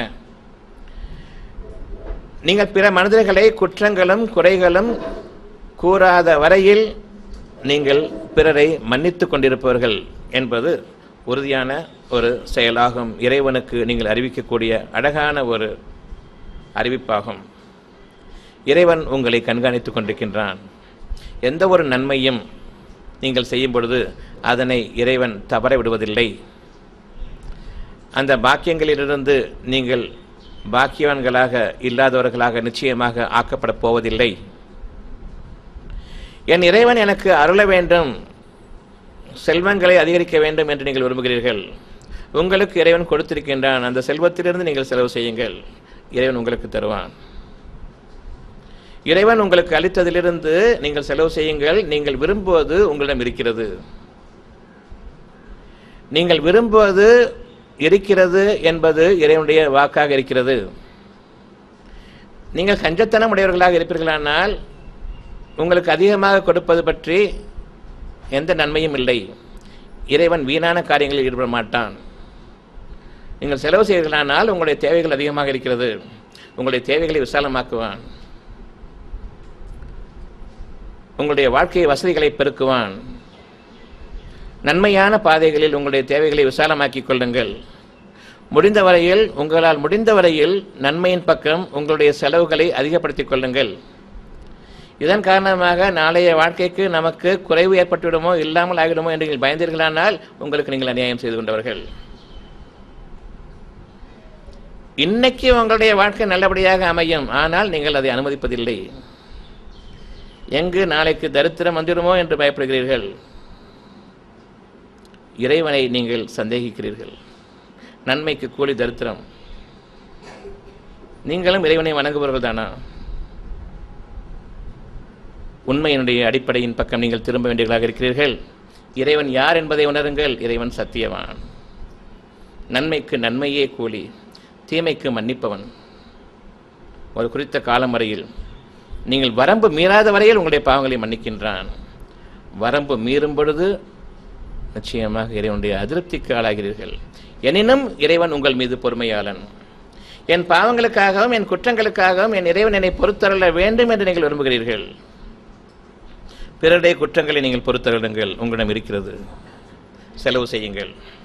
அல்லாஹ் உங்களுக்கு எதில் அளித்திருக்கின்றானோ அதிலிருந்து நீங்கள் செலவு செய்யுங்கள். அல்லாஹ் என்பதனுடைய பொருள் என்ன? இறைவன் ஒருவனை தவிர உங்களுக்கு வேறு இறைவன் இல்லை என்பதாகும். என் இறைவன் ஒருவனை தவிர வேறு இறைவன் இல்லை என்பதாகும். அல்லாஹ் என்பதனுடைய பொருள் தெரிந்து கொள்ளுங்கள். ஒரு மனிதனுடைய பொருள் அல்ல, ஒரு உருவத்தினுடைய பொருள் அல்ல. இறைவன் என்பது எவ்வளவு தூரத்துக்கு பொதுவான வார்த்தையோ அதைவிட மிக உயர்ந்த வார்த்தை. அவன் ஒருவனை தவிர இறைவன் இல்லை என்பது. அதற்கு பெயர் அல்லாஹ். ஒரு தெய்வத்தின் பெயர் என்று, ஒரு உருவத்தினுடைய பெயர் என்று, ஒரு சமுதாயத்தின் கடவுளுடைய பெயர் என்று ஒருபோதும் நினைக்க வேண்டாம். அவ்வாறு தவறாக அல்லாஹ் என்ற பெயரை உபயோகித்து பழகி கொண்டார்கள் சடங்குகளிலும் சம்பிரதாயங்களிலும் ஊறிக்கொண்டிருக்கக்கூடிய மதவாதிகள். நீங்கள் உங்களுடைய இறைவனை தவிர வேறு இறைவன் இல்லை என்பதை நீங்கள் நம்பிக்கை கொள்ள வேண்டும். என் இறைவன் எனக்குள் என்னுடைய தேவைகளை அறிவித்துக் கொண்டிருக்கின்றான். என்னுடைய இருதயம் எனது கோயிலாக இருக்கின்றது. அங்கு என்னுடைய இறைவன் இருக்கின்றான். அவன்தான் எனக்கு நேர்வழி காட்டுகின்றான். அந்த நேர்வழியில் நிச்சயமாக சத்தியம் இருக்கிறது. சத்தியம் தோற்காது. சத்தியம் தானே? சத்தியம் தோற்குமா? அந்த இறைவனை நீங்கள் பார்க்க முடியாது. உங்களுடைய மனதை எப்படி நீங்கள் பார்க்க முடியாதோ அப்படியே உங்களுடைய இறைவனையும் நீங்கள் பார்க்க முடியாது. உங்களுக்கு தோன்றக்கூடிய எந்த ஒரு இறைவனும் எந்த ஒரு பொருளும் படைக்கப்பட்டவை. அவை இறைவன் அல்ல, இறைவன் ஒருவனை தவிர. பார்க்க முடியாமல் எப்படி நான் இறைவனை நம்புவது? எப்படி உங்களுடைய மனது இருக்கிறது என்பதை பார்க்காமலே நீங்கள் நம்புவீர்களோ, உருவமில்லாத ஒன்றை நம்புவீர்களோ, அப்படித்தான் நீங்கள் இறைவனை நம்பியாக வேண்டும். மனம் இருக்கிறதா உங்களுக்கு? பார்த்திருக்கிறீர்களா? நம்புகிறீர்களா? பார்க்காததன் காரணமாக நம்ப மாட்டேன் என்று கூறுவீர்களா? அந்த அளவுக்கு சத்தியமானது. மறைவான மனதை படைத்த இறைவன் வெளிப்படையானவனா? அதைவிட விசேஷமானவனா? இறைவனை எந்த அளவுக்கு நீங்கள் கண்ணியப்படுத்த வேண்டுமோ அந்த அளவுக்கு கண்ணியப்படுத்துங்கள். எவ்வாறு இறைவனை கண்ணியப்படுத்த வேண்டும் என்பது ஒரு கேள்வியாக இருக்கிறது. இறைவனை நீங்கள் கண்ணியப்படுத்த வேண்டிய முறைப்படி கண்ணியப்படுத்துங்கள். அவனுக்கு படைத்த பொருள்களை அவனாக ஆக்காதீர்கள். படைக்கப்பட்ட பொருள்களை இறைவன் என்று கூறாதீர்கள். உங்களுக்கு கண்ணால் பார்த்தால் தவிர நம்ப மாட்டேன் என்று அநியாயமாக கூறாதீர்கள். நீங்கள் நம்புபவர்கள் தான், பார்க்காததே நம்புபவர்கள் தான். நாளைய வாழ்க்கையை நீங்கள் விரும்புகிறீர்கள். நாளைய வாழ்க்கையை நன்றாக விடியும் என்று நம்புகிறீர்கள். இல்லாத ஒன்றை எப்படி நம்புகிறீர்கள்? இன்று வரையில் உங்களுக்கு நல்ல வாழ்க்கை இல்லை, இனி பிறக்கும் என்று எப்படி நம்பிக்கை கொள்கிறீர்கள்? இல்லாத ஒன்றை. அப்படித்தான் இதையும் நம்ப வேண்டும். உங்களுடைய மனம் என்று ஒன்று இருக்கிறது. ஒவ்வொருவருக்கும் ஒவ்வொரு மனம் இருக்கிறது. எந்த மனதையும் தன் மனதையே தான் பார்த்ததில்லை. அவ்வாறு இருக்கும்போது இங்கே இருக்கக்கூடிய 200 பேர் 100 பேர் இருக்காங்கன்னு சொன்னால் 100 பேருக்கும் தனித்தனியான 100 விதமான மனங்கள் இருக்கின்றன. எப்படி நம்புறீங்க? ஒரு மனதை நீங்கள் பார்த்தது கிடையாது. மறைவான உங்களுடைய பேரருட்கொடை மிக்க இந்த மனம் உங்களை செயல்படுத்துகிறதே, செயல்பட தூண்டுகிறதே. உங்களுடைய வாழ்க்கை முழுமைக்கும் அந்த மனம் உங்களுக்கு உறுதுணையாக இருக்கிறதே. அந்த மனதை கொண்டுதான் இவ்வளவு விஷயங்கள் உலகில் நடந்து கொண்டிருக்கின்றன, மனிதனுடைய சமூகத்தில் நடந்து கொண்டிருக்கின்றன என்பதை நீங்கள் அறிந்தவர்கள் தானே. அதை படைத்த இறைவன் எவ்வளவு விசேஷமாக படைப்பாளன் என்பதை உணர்ந்து கொள்ளுங்கள். அவனை பார்க்க வேண்டும் என்று நீங்கள் கூறுவது மிக பெரும் அநியாயம். அவனை பார்க்க முடியாத நிலையில் ஆத்திரத்துடனும் அவசரத்துடனும் படைத்த பொருள்களையெல்லாம் இறைவன் என்று கூறிக்கொண்டு நீங்கள் தெரிவது நிச்சயமாக இறைவனிடம் வெறுப்புடையதாகவும் உங்கள் மீது மனக்கசப்பு கொள்ளக்கூடியதாகவும் இருக்கிறது. பார்க்காத ஒன்றை நீங்கள் வடிவமைக்க முடியுமா? முடியாது. அப்படி என்றால் எப்படி வடிவமைத்தீர்கள்? ஷைத்தானுடைய தூண்டுதல்கள். அவன் தன்னை காட்டாவிட்டால் என்ன? உங்களுடைய மனப்போக்கின்படி மனச்சைகளின்படி நீங்கள் உங்களுடைய இறைவனை ஏற்படுத்திக் கொள்ளுங்கள், பிறகு வணங்குங்கள். இதுவும் ஒரு வடிவனைதான் என்று உங்களுக்கு தவறானதை கற்பிக்கின்றானே, அந்த ஷைத்தானை விட்டும் நீங்கள் விலகுங்கள். உறுதியாக என் இறைவன் நிச்சயமாக கண்களுக்கு புலப்படாதவன். என் இறைவன் படைக்கப்பட்ட எந்த ஒரு பொருளையும் சார்ந்தவன் அல்ல, எந்த ஒரு பொருளும் அவனுக்கு இணையானதல்ல. அவ்வாறென்றால் அவன் இல்லாதவனா? நிச்சயமாக இருக்கின்றான். எப்படி? என்னை இயக்குபவன் அவன்தான். என் உள் உணர்வுகள் என்னை இயக்குகின்றன, உணர்வுகளை நான் பார்த்ததில்லை. என்னுடைய எண்ணங்கள் என்னை இயக்குகின்றன, எண்ணங்களை நான் பார்த்ததில்லை. என்னுடைய நம்பிக்கை என்னை நாளைய வாழ்க்கைக்கு செலுத்துகிறது, அந்த நம்பிக்கையை நான் பார்த்ததில்லை. ஆனால் நம்பிக்கை தான் என்னுடைய வாழ்க்கை. இறைவனை நம்பினால் தவிர அந்த நம்பிக்கை உங்களுடைய வாழ்நாள் முழுவதும் நிலைத்திருக்காது. எப்பொழுது நம்பிக்கை இறங்கிவிட்டதோ அங்கு நீங்கள் துன்பத்திற்கு ஆளாக்கப்படுகிறீர்கள். உங்களுடைய நம்பிக்கையினுடைய அடித்தளம் நிலையற்றதாக பலவீனம் அடையும் பொழுது உங்களுடைய சோதனை காலம் உங்களை நெருங்கிக் கொண்டிருக்கிறது என்பதை அச்சம் கொள்ளுங்கள். உங்களுடைய மனதில் இன்று ஒரு பயம் இருக்கிறது என்றால் நாளைய வாழ்க்கையில் ஒரு பயம் மிக்க ஒரு சூழ்நிலை உருவாகி இருக்கிறது என்பதற்கான முன்னறிவிப்பாகும் இது. நான் எதை நம்பிக்கை கொள்கின்றேனோ அது இருக்கிறது. எந்த ஒரு வாழ்க்கை எனக்கு மிகக்கேடான வாழ்க்கை வந்து அமையும் என்று நான் நம்புகிறேனோ நிகழத்தான் செய்யும் என்று அது இருக்கிறது. உங்களுக்கு ஒரு கேன்சர் வந்திருக்குதுன்னு சொன்னால், ஒரு சிறுநீரக செயலிழப்பு வந்திருக்குன்னு சொன்னால், ஒரு மாரடைப்பு வந்திருக்குன்னு சொன்னால் உங்களுக்கு அறிவிக்கப்பட்டது எது? நீ செத்துப்போவ. எந்த அளவுக்கு நீங்கள் உறுதியாக நம்புறீங்களோ அது உங்களுக்கு இருக்கு. ஒருவரை மட்டும் குறை சொல்லி பிரயோஜனம் இல்லை. இரண்டு பக்கமும் இரண்டு பேரும் வழிகேடர்கள். ஒரு கூட்டம் என்னை வழிகெடுத்து விடு என்று கூறுகிறது, ஒரு கூட்டம் வழிகெடுறதுக்கு ரெடியாக இருக்குது. கெட்ட சமுதாயமாக மாறிவிட்டது. இன்று நீங்கள் உங்களுடைய மனதின் பக்கம் திரும்புங்கள். இருதயத்தின் நன்மைக்காக அங்கு நீங்கள் வாழ வேண்டும் என்று இறைவன் கூறுகிறான். அவனை நம்புங்கள். இறைவன் யார் என்று தெரியாதன் காரணமாகத்தான் நீங்கள் மனிதர்களிடம் செல்கிறீர்கள். அங்கு அவர்கள் பொய்யை தவிர கூறுவதில்லை. நான் உங்களுக்காக கடவுளிடம் பிரார்த்திக்கிறேன் என்று கூறுவார்கள். எந்த அளவுக்கு உண்மை? உங்களுடைய பிரார்த்தனையை நீங்கள் மேற்கொள்ள வேண்டுமா? உங்களுக்காக பிரார்த்தனையை வேறு எவரும் மேற்கொண்டால் அது செல்லுபடியாகுமா? இறைவன் யாருடைய பிரார்த்தனையை ஏற்றுக்கொள்கிறான்? ஒரு ஸ்டூடெண்ட் தப்பு பண்ணிடுறான், பேரண்ட்ஸை கூப்பிடுறாங்க, பேரண்ட்ஸ் மன்னிப்பு கேட்குறாங்க. பிரின்சிபால் சொல்கிறாரு, பையன் திருந்தானா கேளுங்க, அவன் மன்னிப்பு கேட்கறானா கேளுங்க. யாருடைய மன்னிப்புங்க செல்லுபடியாகும்? பேரண்ட் மன்னிப்பு கேட்டுருக்கார், பையன் முறைச்சிக்கிட்டு நிற்கிறான். பிரின்சிபல் ஏற்றுப்பாரா? அவனுடைய குணம் சரியில்லைங்கிறதுக்காக பேரண்ட்ஸை கூப்பிட்டு விசாரிக்கும் பொழுது பேரண்ட்ஸ் என்ன சொல்லணும்? நீ திருந்து. பேரண்ட்ஸ் மன்னிப்பு கேட்குறாங்க, பையன் முறைச்சிக்கிட்டு இருக்கிறான், பிரின்சிபல் என்ன செய்வார்? இதே நிலைதான் உங்களுக்காக வேறு எவரும் இறைவனிடம் பிரார்த்திக்க முடியாது. நீங்கள் உங்களுக்காக மன்றாடுவதை தவிர வேறு வழி இல்லை. கூலிக்கு ஒப்பாரி வைக்கிற மாதிரியா உங்களுடைய நன்மைகளுக்காக இறைவன்கிட்ட மன்றாடுறது? நிச்சயமாக இல்லை. எனக்கு இருதயம் வலி வேதனை தாங்க முடியாமல் சுருண்டு கொண்டிருக்கின்றேன். யாரையாவது கூப்பிடுவீங்களா எனக்காக பிரார்த்தனை பண்ண சொல்லி? அல்லது கோயிலுக்கு தான் போவீங்களா? இருந்த இடத்துலையே கத்த மாட்டீங்க, கடவுளே காப்பாற்றுன்னு கத்த மாட்டீங்க. இந்த பிரார்த்தனை ஏற்றுப்பானா? உங்களுக்காக ஒருத்தர் வந்து நான் பிரார்த்தனை பண்ணேன்னு சொல்ல அதை ஏற்றுப்பானா? எதை ஏற்றுப்பான் இறைவன்? இறைவன் கருணை மிக்கவன் என்றால் யாருடைய பிரார்த்தனையை ஏற்றுக்கொள்வான்? எனக்கு என் பையன் தப்பு பண்ணுறான்னு நான் அடிக்கிறேன், பார்க்குறவங்கெல்லாம் வேண்டான்னு சொல்கிறாங்க, ஆனால் இவன் மட்டும் திருந்த மாட்டேங்கிறான். அடிக்க நிறுத்தோன்னா நிறுத்த மாட்டேன்னா. இவன் என்னை மன்னிச்சிடுங்கன்னு சொல்கிற வரைக்கும் நான் அடிப்பேன்னா அடிக்க மாட்டேனா? ஊர் சொல்கிறதுங்கிறதுக்காக நான் நிறுத்திடுவேனா? என்னுடைய பையன்தான். உறுதியான நம்பிக்கை கொள்ளுங்கள். உங்களுக்கும் உங்களுடைய இறைவனுக்கும் இடையே இருக்கக்கூடிய நெருக்கத்தை தவிர்த்து வேறு எவருக்கும் உங்கள் சார்பாக நெருக்கம் இல்லை. அவர் சார்பாக நெருக்கம் அவருக்கு இருக்கிறது. உங்கள் சார்பாக வேறு எவரும் உங்களை தவிர இறைவனிடம் நெருங்க முடியாது என்பதன் மீது நீங்கள் நம்பிக்கை கொள்ளுங்கள். நன்மையை நான் பிறருக்காக நாடும் பொழுது நான் இறைவனிடம் உதவி தேடுகின்றேன். நன்மையை நான் நாடும் பொழுது நான் இறைவனிடம் உதவி தேடுகின்றேன். என் இறைவனே அவர்களுக்கு நன்மையை நீ உணர்த்துவாயாக என்பதின் அடிப்படையில். அதற்கு முன்பாக உங்களுக்காக உங்களுடைய இருதயத்தை நன்மையை கொண்டு மாற்றக்கூடிய ஒரு வகுப்பையும் நடத்துகிறேன். இந்த வகுப்பு முடிந்த பிறகு வைத்தியத்திற்காக நீங்கள் வருகிறீர்கள். ஏன் வைத்தியம் பார்த்துவிட்ட பிறகு வகுப்பை நடத்தலாமே? நீங்கள் உங்களுடைய இறைவன் பக்கம் திரும்பும் வரையில் என்னிடமிருந்து எந்த வைத்தியமும் உங்களுக்கு இல்லை.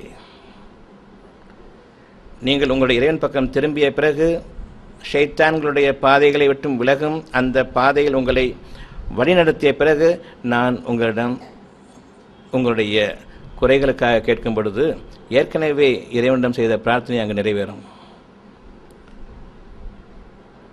இப்பொழுது உங்களுக்கெல்லாம் வைத்தியம் இல்லை என்று நினைத்துக் கொண்டிருக்க வேண்டாம். உங்களுடைய இருதயங்களுக்கு எப்பொழுது நன்மையை நான் போதித்துக் கொண்டிருக்கின்றேனோ அந்த நிமிடமே வைத்தியமும் நிறைவேறி கொண்டிருக்கிறது. வைத்தியம் என்பது உடல் கூறுகளுக்கான வியாதிகளுக்குரியது மட்டுமல்ல, மனதின் நிம்மதிக்காக, ஆயுள் முழுமைக்கும் உள்ள நிம்மதிக்காக என்று உங்களுடைய மனம் திருப்பப்படுகிறது.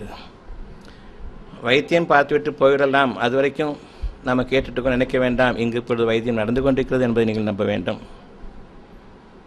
வைத்தியம் என்பது உடல் நோய்கள் அல்ல, மனநோய்கள் அல்ல, இருதயத்தில் நோய் இருக்கிறது. அந்த இருதயத்தில் இறைவனை தவிர மற்ற அனைத்தையும் நம்பக்கூடிய இந்த மிக பெரும் வழிகேடு இருக்கிறது. அந்த வழிகேடிலிருந்து நீங்கள் திருப்பப்படுகிறீர்கள். இறைவன் உங்கள் மீது இப்பொழுது கருணை கொள்கின்றான். நீங்கள் நன்மையின் பக்கம் திரும்புவதன் காரணமாக நன்மையிலிருந்து உங்களுக்காக செலவழித்துக் கொண்டிருக்கும் பொழுது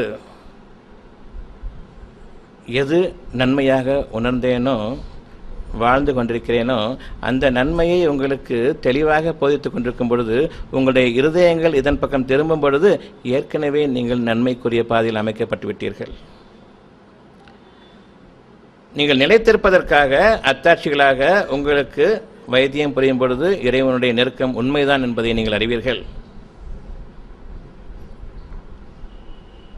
என்னென்ன நன்மைகள் உங்களுக்கு தேவையோ அவ்வளவும் இருக்கிறது என்று இறைவன் கூறுகிறான். உங்களிடம் இருக்கிறது, நீங்கள் செலவு செய்கிறதில்லை, உபயோகப்படுத்துவதில்லை, அதனால உங்களுக்கு கிடையாது. எந்த ஒரு பொருளும் உபயோகப்படுத்தவில்லை என்றால் அது வீணாகி போகும். உங்களிடம் இருக்கக்கூடிய அனைத்து இறைவனுடைய நற்பண்புகளும், ஒவ்வொரு நற்பண்பும் உங்களிடம் இருக்கின்றன. இறைவனுக்குரிய பெயர்களாக, அவனுடைய நற்பண்புகளாக மன்னிப்பவன் என்ற ஒரு பெயர் இருக்கிறது, அருள்பவன் என்ற பெயர் இருக்கிறது, பொறுமையாளன் என்ற பெயர் இருக்கிறது, விசாலமானவன் என்ற பெயர் இருக்கிறது. உங்களுக்கு என்னென்ன நன்மைகள் வேண்டுமோ அவ்வளவும் இறைவனுடைய அருட்கொடைகள். அந்த அருட்கொடைகளை கொண்ட மனம் உங்களுக்கு இருக்கிறது, ஒரு பகுதி உங்களுக்கு இருக்கிறது. முடிந்த வரையில் அவற்றை அனைத்தையும் நீங்கள் செலவு செய்து பழகுங்கள். உங்களுக்கு எது நன்மையாக இருக்கிறதோ அந்த நன்மையை பிறருக்கும் நீங்கள் உபயோகியுங்கள். நான் மிக பெரும் வாழ்க்கையை வாழ வேண்டும் என்று விரும்பும் பொழுது நீங்கள் பிறருக்கும் அதை விரும்புங்கள். அதாவது பிறர் மீது நீங்கள் பொறாமை கொள்ளக்கூடிய அந்த எண்ணத்திலிருந்து நீங்கள் விலகிக் கொள்ளுங்கள். உங்களுடைய விசாலமான வாழ்க்கை உங்களுக்காக அனுமதிக்கப்படுகிறது. அடுத்தவன் மீது பொறாமைங்கிற எண்ணம் இருக்கிற வரைக்கும் அவங்க நல்லா இருக்கிறது எனக்கு பிடிக்காது, பெரும் வாழ்க்கை வாழ்றது எனக்கு சகிக்காது. நீங்கள் மட்டும் நல்லா வாழும்போது பிறர் எப்படி சகிச்சுப்பாங்க? உங்களுக்கு எதிராக சூழ்ச்சிகள் தொடங்குமே, அதிலிருந்து எப்படி பாதுகாத்துக் கொள்வீர்கள்? உங்களுடைய இறைவனுடைய பாதையில் நீங்கள் உறுதியாக நிலைத்திருக்க வேண்டுமானால் பொறாமையிலிருந்தும் நீங்கள் விலக வேண்டும், உறுதியாக விலக வேண்டும். இது நீங்கள் நன்மை உங்களுக்கு செய்து கொள்ளக்கூடிய நன்மைகளில் மிக உறுதியான பாதையாகும். இறைவன் தன் புறத்திலிருந்து ஒருவருக்கு அருள் செய்ததன் காரணமாக அவர்கள் மீது நீங்கள் பொறாமைப்படுகிறீர்களா? இறைவனை பற்றி அதிருப்தி கொள்கிறீர்களா? உங்களுக்கு கிடைக்காது என்றார், அல்லது உங்களுக்கு கொடுப்பதிலிருந்து அவன் தவறிவிட்டான், அதிகமாக கொடுத்து விட்டான், அவனிடம் மேற்கொண்டு இல்லை என்றார். உங்களை போன்ற இறைவனையும் நீங்கள் அளவுகோலில் மதிக்கிறீர்களா? இறைவனை கண்ணியப்படுத்த வேண்டிய முறைப்பில் கண்ணியப்படுத்துங்கள். நிச்சயமாக அவன் அளவு இடையில் மீறாதவன், இன்னும் தன்னுடைய அளவிடையில் அதிகப்படுத்துபவன். இரக்கத்தை கொண்டு அவன் உங்களுக்கு அருள்பவன். அந்த இரக்கத்தில் அதிகமான அளவு இருக்கிறதை தவிர குறைவான அளவு கிடையாது. உங்களுடைய தன்மைக்கு ஏற்ப உங்களை வைத்திருக்கின்றான் என்பதை நீங்கள் புரிந்து கொள்ளுங்கள். ஒருவருக்கு அவருடைய வாழ்க்கை வசதிகளை விசாலப்படுத்தியிருக்கின்றான், மற்றவருக்கு அவருடைய வாழ்க்கை வசதிகளை குறைத்திருக்கின்றான். என் கண் முன்பாக இன்னொருவர் உயர்த்தப்படுகின்றார், நான் இருந்த நிலையில் இருக்கின்றேன், அல்லது நான் சற்று குறைவாக்கப்படுகின்றேன்.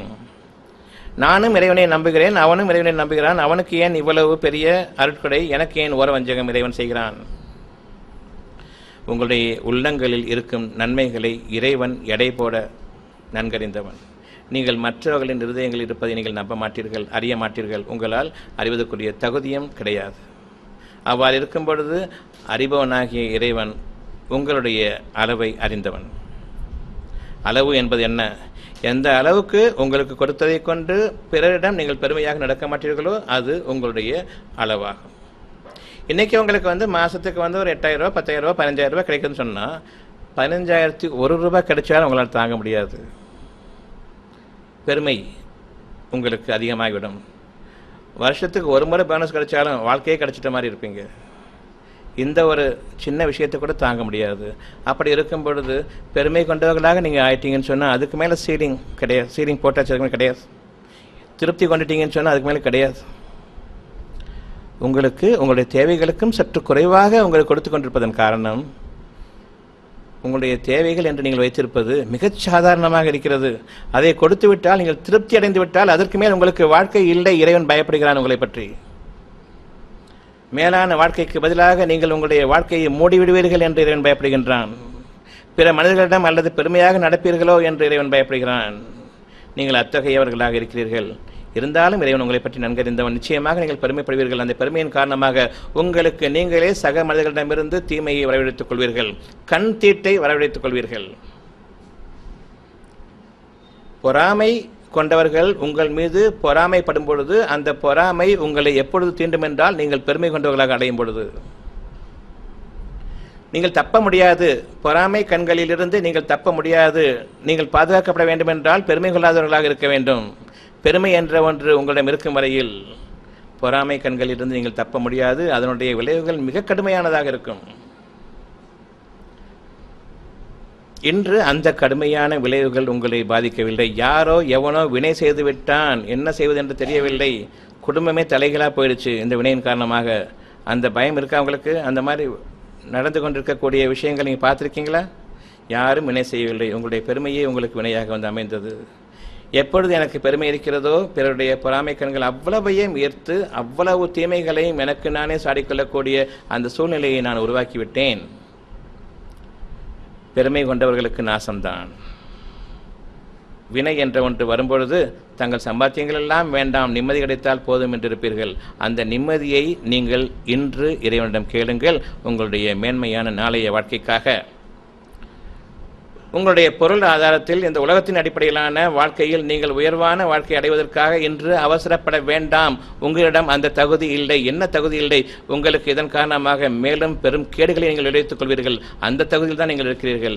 எனவே பொறுமையாளர்களாக இருங்கள். இறைவனோடு நீங்கள் பொறுத்துக் கொள்ளுங்கள். உங்களை பற்றி உங்களை விட உங்களை படைத்த இறைவன் நன்கறிந்தவன். உங்களுக்கு இன்று மிக அழகான வாழ்க்கையை, தகுதிக்கேற்ற வாழ்க்கையை உங்களுக்கு அளித்திருக்கின்றான். உங்களுடைய பொறுப்பில் உங்களை அவன் விட்டுவிடவில்லை. என்றோ நீங்கள் அழிந்து போயிருப்பீர்கள். தன்னுடைய கட்டுப்பாட்டில் வைத்திருக்கின்றான். இறைவன் தன் அடியார்களை அடக்கி ஆள்பவனாக இருக்கிறான். இறைவனுடைய அடியார்கள் யார்? இறைவனை ஏற்றுக்கொண்டு இறைவன் எனக்கு உதவ வேண்டுமே, இறைவன் என்ற ஒருவன் இருக்கின்றான் என்ற நம்பிக்கை கொண்டு, அவன் எனக்கு உதவவில்லை என்றால் எனக்கு எந்த உதவியும் இல்லை என்று எப்பொழுது அந்த எண்ணம் வருகிறதோ அந்த ஒரே இறைவனைத்தான் அவர்கள் ஏற்றுக்கொண்டார்கள். அவனை தவிர இறைவன் இல்லை. அவன் ஒருவனை தவிர இறைவன் இல்லை. அந்த ஒருவன் என்ற அந்த ஒரு வார்த்தை உங்களை நினைக்க வேண்டும். நீங்கள் படைத்தது இறைவன் அல்ல, உங்களை படைத்தது இறைவன். அந்த இறைவனை நீங்கள் உங்களால் உருவாக்கிவிட முடியும் என்றால் உங்களை போன்ற ஒரு மனிதனை நீங்கள் உருவாக்கிவிடுங்கள். பின்னர் அவனை நீங்கள் உருவாக்க முடியும். உங்களை போன்ற ஒரு மனிதனை நீங்கள் உருவாக்குங்கள். பேசாதவற்றை சிலைகளாக உருவாக்க வேண்டாம். கேட்காதவற்றை நீங்கள் உருவங்களாக படைக்க வேண்டாம். அவற்றை நீங்கள் உங்களுடைய கடவுள்களாக எண்ண வேண்டாம். உங்களை போன்ற ஒரு மனிதனை படையுங்கள். ஒரு சின்ன குழந்தையாவது படைங்க. ஒரு விந்து அணுவை படைச்சிருங்க. ஒரு துளி தண்ணீரை படைச்சிருங்க. ஒரே ஒரு ஆட்டம் ஆஃப் ஏர் படைச்சிருங்க. ஏரில் காற்றுல இருக்கக்கூடிய ஒரு அணுவை படைங்க பார்ப்போம். ஆனால் இந்த உலகத்தில் இறைவன் படைச்ச எந்த பொருளையும் உபயோகப்படுத்தக்கூடாது. உங்களுடைய கேடு, அறிவினுடைய சிறுமை நீங்கள் உணருங்கள். ஒன்றுக்கும் உதவாதவர்கள் என்பதை நீங்கள் இன்று உணருங்கள். நீங்கள் வாழ்விக்கப்பட்டு கொண்டிருக்கிறீர்கள். நான் வாழுகிறேன் என்று கூறாதீர்கள். இறைவனை கண்ணியப்படுத்துங்கள். இறைவனை பற்றி சிந்திக்கும் பொழுது இறைவன் யார் என்பதை தெரிய வேண்டும். உங்களுடைய அறிவையும் இறைவனுடைய ஞானங்களையும் ஒப்பிடும் பொழுது நீங்கள் எந்த அளவுக்கு சிறுமைப்பட்டவர்கள் என்பதை நீங்கள் உணர்ந்து தாழ்ந்து இறைவனுக்கு பணியும் பொழுது இறைவன் உங்கள் மீது அருள் புரிகிறான். இந்த உதாரணத்தை கொண்டு எத்தனை பேருடைய இருதயங்கள் இலகிவிட்டனவோ அவ்வளவு பேருக்கும் இறைவனுடைய அனுக்கிரகம் இன்று அந்த ஒரு குறிப்பிட்ட தருணத்தில் இறைவன் இறக்குகின்றான். இதனுடைய பலன்கள் பிற்காலத்தில் நீங்கள் உணர்வீர்கள். நீங்கள் எதிர்பார்க்காத நன்மைகள் விளையும் பொழுது இன்று இந்த தருணத்தில் இறைவனை ஏற்றுக்கொண்ட இந்த ஒரு விஷயத்தின் காரணமாக இன்று நான் கிடைக்கப்பட்டேன் என்று அன்று நீங்கள் நினைவு கூற வேண்டுமே தவிர இது அதிர்ஷ்டவசமாக எனக்கு கிடைத்தது என்று கூற வேண்டாம். தெய்வாதீனமாக கிடைத்தது என்று கூற வேண்டாம். இறைவனுக்கு பொருத்தமான ஒரு மனநிலையில் நீங்கள் அவனை கண்ணியப்படுத்தக்கூடிய கூலிதான் பின்னர் காலத்தில் உங்களுக்கு நீங்கள் அறியாத புறத்திலிருந்து இறைவனிடமிருந்து பெரும் பாக்கியங்கள் வரும்பொழுது ஏன் பின்னர் காலத்தில் வருகின்றது, உங்களுடைய முயற்சிக்கு அப்பாலிருந்து இது வருகிறது என்பதை நீங்கள் உணர்ந்து இறைவன் கொடுத்தான் என்பதை நீங்கள் உணர வேண்டும் என்பதற்காக பல தருணங்கள் நீங்கள் கூறுவீர்கள் இது தெய்வாதீனமாக எனக்கு கிடைத்தது என்று. அப்பொழுதும் நீங்கள் அந்த ஒரு பொருள் அந்த ஒரு நன்மை கிடைக்கிறதுக்கு முன்னாடி ஒரு பள்ளியை பார்த்துருப்பீங்க, ஒரு பூனையை பார்த்துருப்பீங்க, இதனால் வந்துச்சுன்னு சொல்லுவீங்க தவிர இறைவன் கொடுத்தான்னு சொல்ல மாட்டீங்க. நல்ல சுகனம் வந்தது, ஒருத்தன் மணி அடித்தான் வந்தது, ஒருத்தி குடத்தை தூக்கிட்டு போனால் வந்தது, அதை பார்த்தேன் வந்தது, இதை பார்த்தேன் வந்தது, பள்ளி சத்தம் போட்டது வந்தது, இப்படி தான் சொல்லுவீங்களே தவிர இது ஷைத்தான்கள் கற்றுக் கொடுத்த இந்த பாதையில் நீங்கள் நிற்பீர்கள். வாஸ்துவின் அடிப்படையில் வந்தது என்று கூறுவீர்கள். அதற்கு முன்பாக இறைவனுக்கு பொருத்தமான ஒரு காரியத்தில் ஈடுபட்டது அதற்குரிய பலன்தான். இறைவன் தன் மீது எந்த கடனையும் வைத்துக் கொள்ள மாட்டான். எத்தனை முறை நீங்கள் உங்களுடைய நோய்களின் போது இறைவனை அழைத்திருப்பீர்கள், மனமுருகி நீங்கள் அழைத்திருப்பீர்கள். அதனுடைய ஒரு பலன் இன்று உங்களுக்கு கிடைத்திருக்கிறது. அதற்கு முன்பாகத்தான் வாஸ்துவின் அடிப்படையில் ஏதாவது கட்டியிருப்பீர்கள். இந்த வாஸ்துவின் அடிப்படையில் வந்தது என்று கூறுகளை தவிர இதனுடைய அடிப்படையில் நிகழ்ந்தது என்று கூற முடியாது, கூற மாட்டீர்கள். இந்த வாஸ்துவின் அடிப்படையில் கட்டினீங்களே இதுக்குரிய கெட்ட பலன்கள் பின்னால் வரும். நீங்கள் மனிதர்களை நம்பக்கூடாது. மனிதர்கள் பெரும்பாலும் ஷைத்தான்களால் தீண்டப்பட்டவர்கள், பொறாமையால் உந்தப்பட்டவர்கள், நயவஞ்சகத்தை கொண்டும் ஏமாற்றை கொண்டும் பொய்யை கொண்டும் அநியாயமான சத்தியங்களை கொண்டும் உங்களை தீண்டி அண்டி வாழ்பவர்கள். மனிதர்களாக இருக்கக்கூடிய ஒருவருக்கு நீங்கள் உங்களுடைய உள்ளார்த்தமான பிரார்த்தனையை மேற்கொள்ளுங்கள், நன்மையை கொடு இறைவனே என்று. எப்பொழுது தெரியுமா? நான் ஒரு மனிதரை சந்திக்கப் போகும் பொழுது அந்த மனிதர் எனக்கு எதிராக மனதால் செயல்பட வேண்டாம் என்பதற்காக இறைவனிடம் மன்னிப்பு கேட்டவனாக எனக்கும் அவருக்கும் சேர்த்து நான் செல்கிறேன். அவர் எனக்கு உதவுவார் என்ற ஒரு எண்ணம் எனக்கு வந்துவிட வேண்டாம். இந்த உலகத்தின் அடிப்படையில் எதை நீ கொடுத்திருக்கின்றையோ அதன்படி போகின்றேனே தவிர இவர் எனக்கு உதவி செய்து விடுவார் என்ற அடிப்படையில் போகவில்லை. நீ அனுமதித்தால் எனக்கு இருக்கிறது. அவரை பார்க்க முடியவில்லை என்றால் கோபம் கிடையாது, வருத்தம் கிடையாது, இறைவனுக்கு நன்மையே நாடினான் என்று திரும்புவேன். பின்னர் ஒரு சமயம் அவரிடம் போவதற்கு மீண்டும் நான் தயங்குவேன். என் இறைவன் இரட்டிப்பு அனுமதி தந்தால் தவிர, மனதுக்கு அமைதி ஏற்பட்டால் தவிர. உங்களுடைய மனதில் எப்பொழுது அமைதி ஏற்படுகிறதோ, அமைதியின் காலம் நீடிக்கிறதோ, அந்த நீடிக்கும் காலமெல்லாம் உங்களுக்கு வருங்கால வாழ்க்கையில் ஒரு அமைதியான சூழ்நிலை உருவாக இருக்கிறது என்பது பொருளாகும். அந்த மனதினுடைய நிம்மதியையும் அமைதியையும் ஒரு காலம் தவற விட்டுவிட வேண்டாம். இப்பொழுது இருக்கக்கூடிய இந்த அமைதியையும் நிம்மதியையும் நீங்கள் ஒரு காலம் அசைய விட்டுவிடாதீர்கள். முள்ளு நேராக இருக்கட்டும். கொஞ்சம் அசையும் பொழுதும் பாவ மன்னிப்புடன் திரும்புங்கள். மீண்டும் அந்த முள் நேரான பாதை அடைய வேண்டும். வலப்பக்கமும் சாய வேண்டாம், இடப்பக்கமும் சாய வேண்டாம். வலப்பக்கம் சாயும் பொழுது பெருமகிழ்ச்சி அடைந்து விடுவீர்கள். மகிழ்ச்சி என்பது பெருமையுடைய அடையாளம். இடப்பக்கம் சாயும் பொழுது நீங்கள் நிராசைப்பட்டவர்களாக ஆகிவிடுகிறீர்கள். இறைவனுக்கு நீங்கள் நன்றி கெட்டவர்கள் என்பதனுடைய அடையாளம். நம்பிக்கை கொண்டவர்களாக நீங்கள் வாழ வேண்டுமென்றால் உங்களுடைய மனதில் எந்த கலக்கமும் ஏற்பட்டுவிட வேண்டாம். பெருமையும் வேண்டாம், பெருமகிழ்ச்சியும் வேண்டாம், துக்கமும் வேண்டாம். ஆரம்ப காலங்களிலேயே உங்களுடைய மனநிலையை நீங்கள் பார்த்து வாருங்கள். என்றைக்கும் எப்பொழுதும் நேராக வைத்துக் கொள்ளுங்கள். ஒரு கோபம் ஏற்படும் பொழுது நீங்கள் உணர்ச்சி வசப்பட்டுவிட வேண்டாம். அந்த இருதயம் தடுமாற ஆரம்பிக்கிறது, மனம் அமைதி கெட ஆரம்பிக்கிறது. அந்த இடத்தை விட்டு அகன்று விடுங்கள். முடிந்தால் அடக்கிக் கொள்ளுங்கள், அவ்வாறு இல்லை என்றால் அகன்று விடுங்கள். கொஞ்சம் இடம் கொடுத்தாலும் ஒரேடியாக சாஞ்சிருவீங்க. ஜாக்கிரதையாக இருங்க.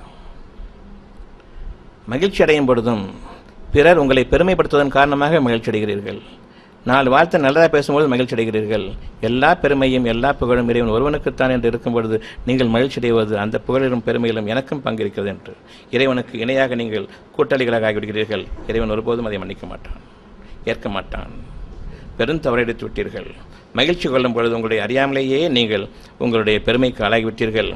எனக்கு எல்லா துன்பங்களும் போய்விட்டன என்று நீங்கள் இன்று நினைத்து விட்டீர்கள். அவ்வாறல்ல, ஒரு சோதனைக்காக நீக்கப்பட்டிருக்கிறது.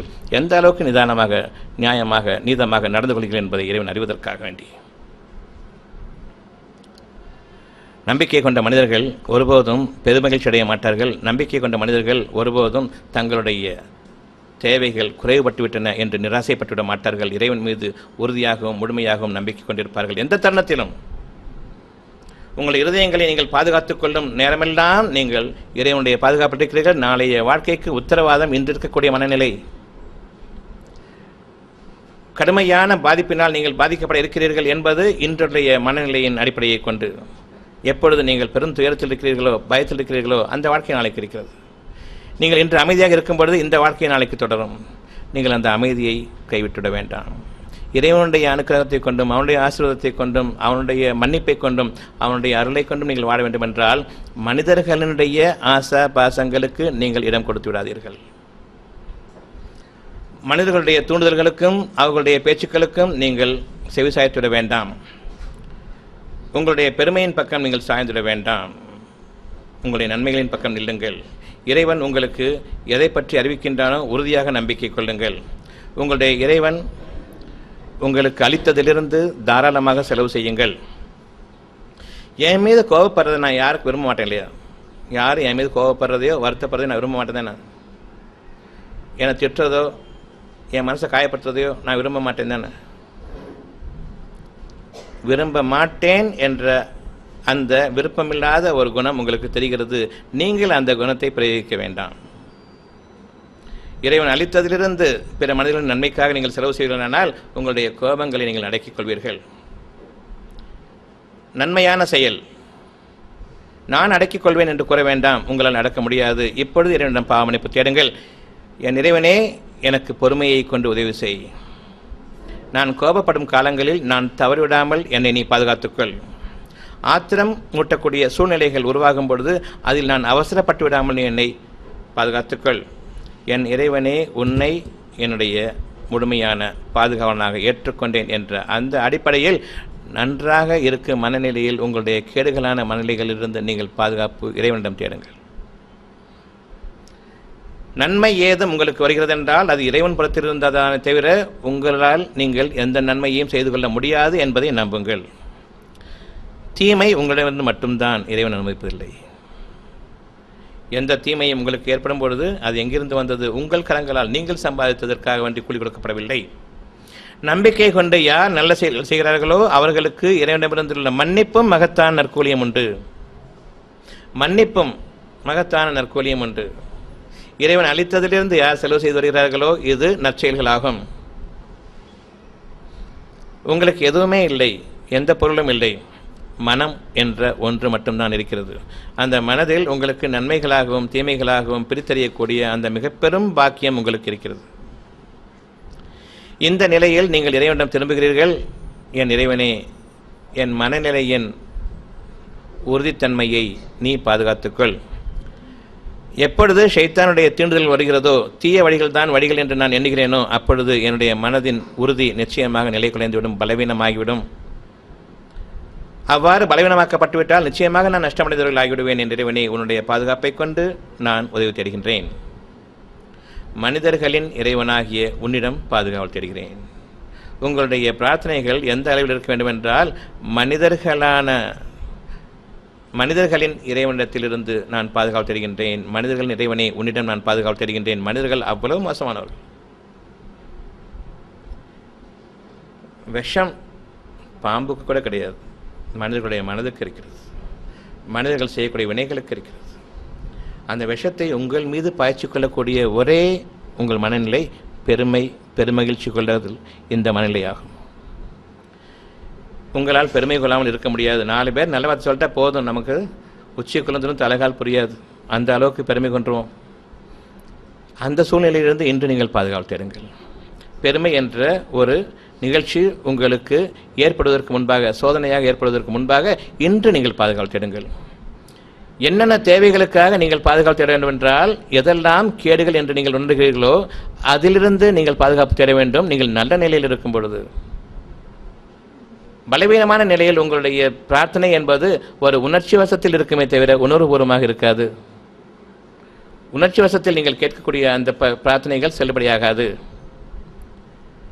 நிம்மதியான உணர்வுகள் இருக்கும் பொழுது, கேடுகளான மனநிலைகள் எதுவோ அதிலிருந்து நீங்கள் இப்பொழுது பாதுகாப்பு தேடுங்கள். நீங்கள் உணர்ந்தவர்களாக இருக்கிற நிலையில் பாதுகாப்பு தேடுகிறீர்கள். நன்மைகள் யாவும் இறைவனிடமிருந்து மட்டுமே, தீமைகள் யாவும் உங்களிடமிருந்து மட்டுமே. இந்த உண்மையை நீங்கள் அறிந்து கொள்கிறீர்களானால், நான் தீமைகளை சம்பாதிக்கக்கூடிய நிறைய குணங்கள் என்னிடம் இருக்கின்றன. உங்களுடைய குடும்பத்தில் கணவன் மனைவி சச்சரவுகள் எப்போதும் இருக்கிறது. நல்ல நிலையில் இருக்கும் பொழுது நீங்கள் பாதுகாப்பு தேடுங்கள். உக்கிரமமான சண்டை சூழ்நிலையில் நீங்கள் பாதுகாப்பு தேட வேண்டாம். அது உணர்ச்சி வசப்பட்ட பாதுகாப்பு தேடுதலாகும். இறைவனுக்கு அஞ்சுங்கள். நல்ல நிலையில் இருக்கும்பொழுது அஞ்சுங்கள். எப்பொழுதுமே நாங்கள் இருவரும் சுமூகமாக இருப்போம் என்று நம்ப வேண்டாம். ஷைத்தான் நிச்சயமாக உங்களுடன் இருக்கின்றான். மனிதனுடைய மனநிலைகளுடன் ஷைத்தான் நிச்சயமாக இருக்கின்றான். அவ்வாறு இருக்கும் பொழுதுதான் இறைவன் பிரித்தறிவிக்கின்றான், இது நல்லது கெட்டது. நீங்கள் இறைவன் பக்கம் சார்ந்தவர்களாக இருந்தால் பிரித்தறிவித்தல் தேவைகளை நேரடியாக நீங்கள் நேர்வழியில் செல்வீர்கள். நேர்வழியில் கெட்டது கிடையாது. நல்லது கெட்டது என்று நான் உணர்விக்கப்படும் பொழுது நான் ஷைத்தானால் தீண்டப்பட்டவனாக இருக்கின்றேன். இறைவன் உணர்த்துகிறான், இது தவறானது, இது நல்லது. எதன் பக்கம் நீங்கள் சாய்வீர்கள்? உங்களுடைய பொறுப்பில் விடுகிறேன்.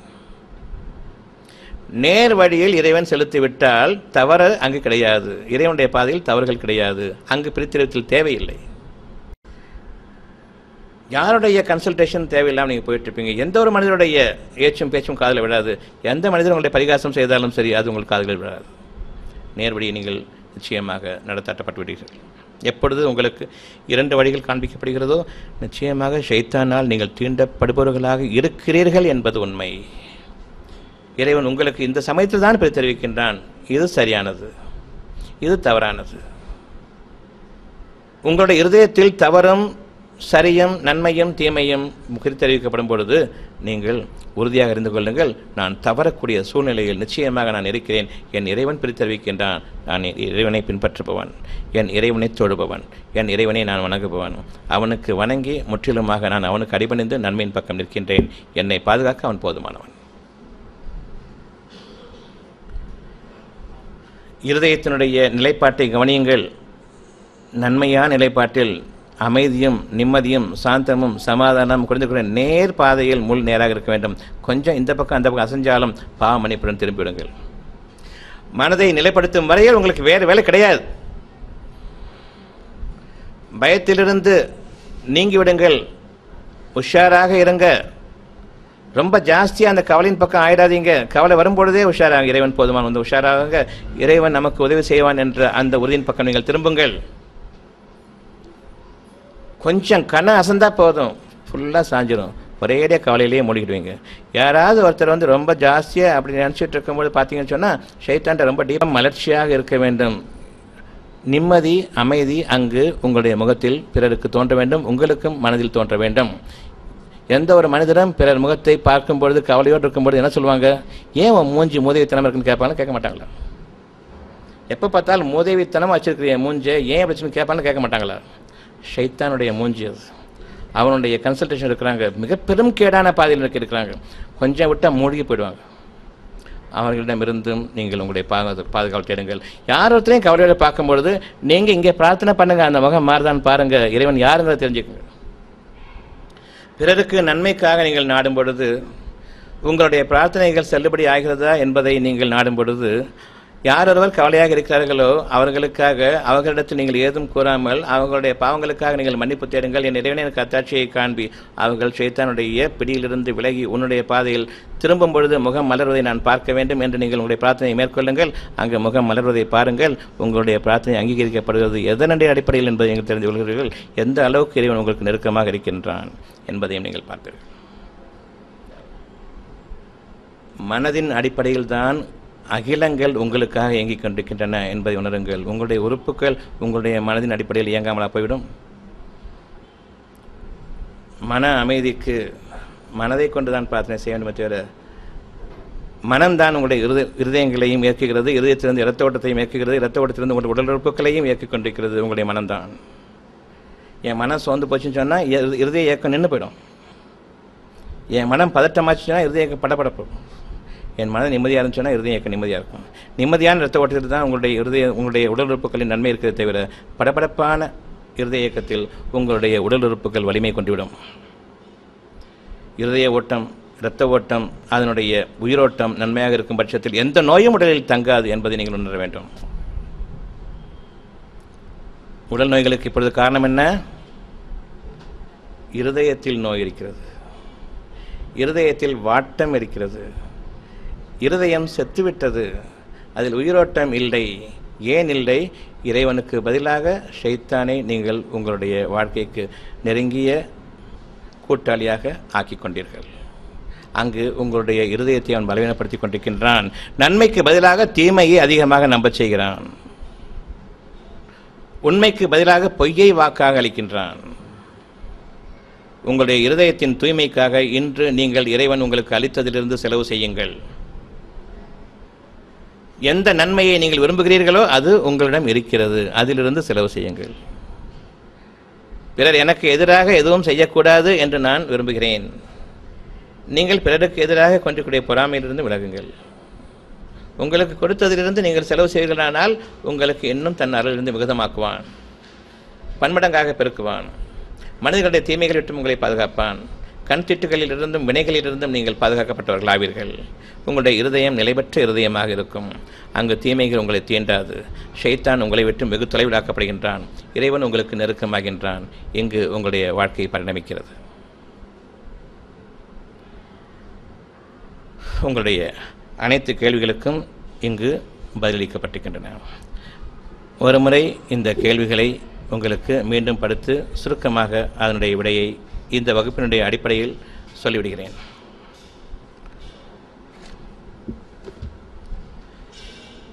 விருப்பங்களையும் ஆசையையும் எப்படி சரியாக பிரித்து உணர்வது?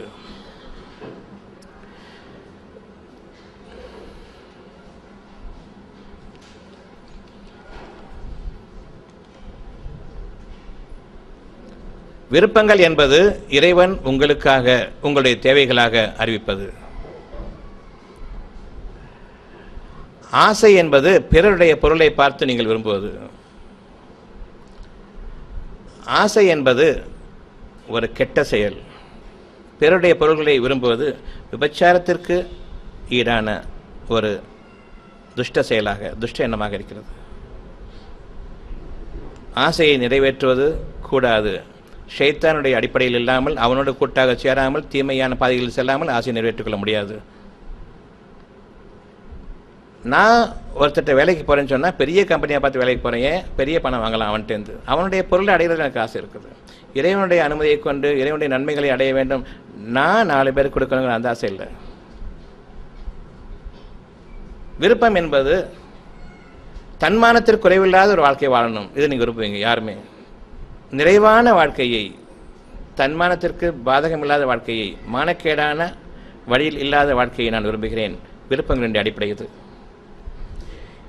இச்சைகள், மன இச்சைகள் என்பது ஆசைகளின் அடிப்படை. பார்த்த பொருள்களை விரும்புவது, பார்க்கும் வழிமுறைகளை நம்புவது அனைத்தும் கேடானது. இன்று நான் பேசிக்கொண்டிருப்பது இந்த மைக்கையும் இந்த டிவியையும் கம்யூனிகேஷன் தொடர்புக்குரிய சாதனங்களையும் நம்பி அல்ல. பேசுவது காற்றோடு கலக்கிறது. இன்று அகிலங்களில் கலந்துவிட்டது. இந்த உணர்வுகள் மொழிகளுக்கு அப்பாற்பட்டது. இது யாருடைய இருதயங்களில் தேடுதல் இருக்கிறதோ அவ்வளோ பேருடைய இருதயங்களிலும் இன்று அடங்கிவிட்டது. இதனுடைய அடிப்படையில் அல்ல. எதை நீங்கள் நம்புவீர்கள், எதை நீங்கள் விரும்புவீர்கள்? நினைப்பது, இந்த நினைவுகள் உங்களுக்கும் எனக்கும் இடையில், நான் அவசரத்தோடு பேசுகிறேன்னா, ஆத்திரத்தோடு பேசுகிறேன்னா, கடனுக்காக பேசுகிறேன்னா, நன்மையுடைய உந்துதலின் காரணமாக பேசுகிறேன்னா, பார்த்து தெரிய முடியும் தானே, என் மனசில் இருக்கிறத ஓரளவுக்கு அறிய முடியும் தானே எந்த அடிப்படையில் பேசுகிறாங்கங்கிறது. அவ்வாறு இருக்கும்போது கம்யூனிகேஷன் எப்படி? இதை எப்படி அறிகிறது? மனசு அறியும் பொழுது இதுக்கு இடையில் எந்த விதமான உபகரணங்களோ பொருள் அடிப்படையிலான ஒரு வழிமுறையோ தேவை கிடையாது. மனம் ஒன்று என்று இருக்கும் பொழுது அகிலங்கள் உங்களுக்காக இயங்கிக் கொண்டிருக்கிறது. அது உங்களுடைய நன்மைக்காக அடிபணியும், நன்மைக்காக செயலாற்றும். பூகம்பங்களோ சுனாமியோ வெள்ளமோ நிகழாது. உங்களுக்கு வெப்பம் உங்களை வாட்டாது, கடும் வெயில் உங்களை வாட்டாது. நீங்கள் விரும்புவது உங்களுக்கு இருக்கிறது. அகிலங்கள் அடிபடுகின்றன. இறைவன் உங்களுடைய விருப்பங்களை நிச்சயமாக நன்கு தெரிந்தவன். அதில் உள்ள உண்மைகளையும் நியாயங்களையும் உணர்ந்தவன். நியாயத்திற்கு அடிபணிபவன் இறைவன். உடம்பிற்கு எண்ணெய் தேய்த்து குளித்தல் தேவைதானா? குளித்தல் என்பது குளிர்வித்தலாகும். உங்களுடைய வெப்பத்தை உங்களை விட்டு நீக்குவதாகும். ஒரு நாளைக்கு 10 முறை குளியுங்கள். எண்ணெய் வேண்டாம். எண்ணெய் தேய்ப்பது கூடாது. அதில் உங்களுக்கு நன்மையும் இல்லை. சோப்பு போட வேண்டாம், சீயக்காய் போட வேண்டாம், பருப்பு மாவு போட வேண்டாம், பயத்த மாவு போட வேண்டாம். தண்ணீரை மட்டும் நீங்கள் போடுங்கள். தண்ணீரால் உங்களை குளிர்வித்துக் கொள்ளுங்கள். குளிர்ச்சி உங்களுக்கு முக்கியமாக இருக்கிறது. தண்ணீர் அந்த குளிர்ச்சியை கொடுக்கும். சோப்பு போட வேண்டாம். சோப்பு போட்டால் என்னாகும்? எண்ணெய் சத்து நீக்கப்படும். எண்ணெய் சத்து நீக்கிறீங்க, பிறகு எண்ணெயை தடவுறீங்க. நீங்கள் போடுற எண்ணெய்க்கும் உடலில் இயற்கையாக சுரக்கிற எண்ணெய்க்கும் எந்த சம்பந்தமும் இல்லை. விளக்கெண்ணெயை போட்டாலும் ஒன்று தான், மண்ணெண்ணெய் போட்டாலும் ஒன்று தான். கேடு தான். உடலில் இருக்கிற எண்ணெயை நீங்கள் நீக்காதீங்க. அதுக்கப்புறமா எண்ணெயை தடவாதீங்க. மனிதனுடைய அறிவு கேடானது. சிந்தித்து பாருங்கள். உங்கள்கிட்ட இருக்கக்கூடிய இயற்கையான எண்ணெய் இருக்கா இல்லையா? அதை போக்குறதுக்காக சோப்பு போடுறீங்க, அதுக்கு மேலே பவுட்ரு போடுறீங்க, பளபளப்பாக இருக்குது, ரொம்ப ஷைனிங்காக இருக்குது, நான் முகத்தை அழகாக வச்சுக்கிற போகிறேன் அப்படின்னு சொல்லிட்டு பவுட்ரு போடுறீங்க. தோலை ட்ரை ஆக்கிடுங்க, அதுக்கப்புறம் எண்ணெய் தூக்கி மாதிரி பொறிச்சிடுங்க. எண்ணெய் போட்டு அடுத்த நிமிஷமே திரும்ப சோப்பு போடுறீங்க, பவுட்ரு போடுறீங்க. இது மனிதனுடைய குரங்குத்தனம். வேண்டாம். குளிர்வித்துக் கொள்ளுங்கள். குளித்தல் என்பது அவ்வளவுதான். ஒரு நாளைக்கு 10 முறை குளிங்க. குளிச்சுட்டு துடைக்காதீங்க. அந்த ஈரமெல்லாம் உடலில் கிரகிக்கப்படட்டும், குளிர்ச்சியாகட்டும். தொடச்சி ட்ரை ஆக்கிட்டு திரும்பவும் வெப்பத்தில் நீங்கள் வாட வேண்டாம். குளிக்கும்போது தோணும்போது குளிங்க, ஒன்றும் செய்யாது. ஆனால் எப்போ சோப் போடுறீங்களோ பவுட்ரு போடுறீங்களோ அப்போவே உங்களுடைய குளித்தலுக்கு எந்த விதமான அர்த்தம் இல்லாமல் போகுது. குளித்தா மூக்கோட்டம் வர்றதும் ஜலதோஷம் பிடிக்கிறதும் உடனே தலையத்தோட, இல்லாட்டி எதாவது பிடிச்சிக்கும். ஒன்றும் பிடிக்க போகிறதில்ல. சோப்பு போடும்போது தான் எல்லாம் பிடிக்கும். எல்லாம் அவ்வளோ கெமிக்கல்ஸ் உள்ள போகுது. நீங்கள் சோப்பு போட்டுட்டு குளிக்க வெளியே பார்த்தீங்கன்னு சொன்னால் அப்படியே அந்த இடத்துல வெள்ளை வெள்ளையாக இருக்கும். அந்த அளவுக்கு செல்களுக்குள்ளேலாம் அந்த சோப்பு போயிடுச்சு. எவ்வளோ தண்ணி போட்டாலும் போகாது. அது உடலுக்குள்ளே கிரகிக்கப்பட்டும். அப்புறம் தான் அது போகும். அந்த வெள்ளை வெள்ளையாக இருக்கிறது அந்த எடுக்கல. அவ்வளவு கெமிக்கலும் உடலுக்குள்ளே போனதுக்கப்புறமா அந்த இடத்துல வியர்வை வந்தால் நாற்று அடிக்கும். அந்த நாற்றுக்கு டியோடரண்ட் போட வேண்டியது. அதுவும் திருப்பி உள்ளே போகும். இன்னும் அதிகமாக நாற்று அடிக்கும். தண்ணியை தவிர குளிக்கிறதுக்கு எதையும் யூஸ் பண்ணாதீங்க.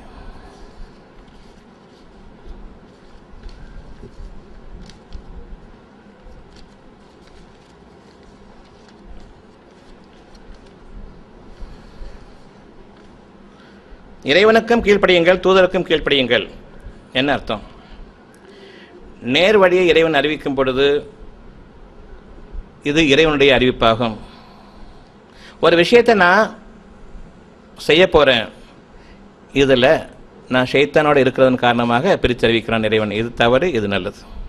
நேர்வழி காட்டப்பட்டவர்களுக்கு அந்த பிரித்தறிவித்தல் கிடையாது. அவர்கள் நேர்வழி செல்வார்கள்.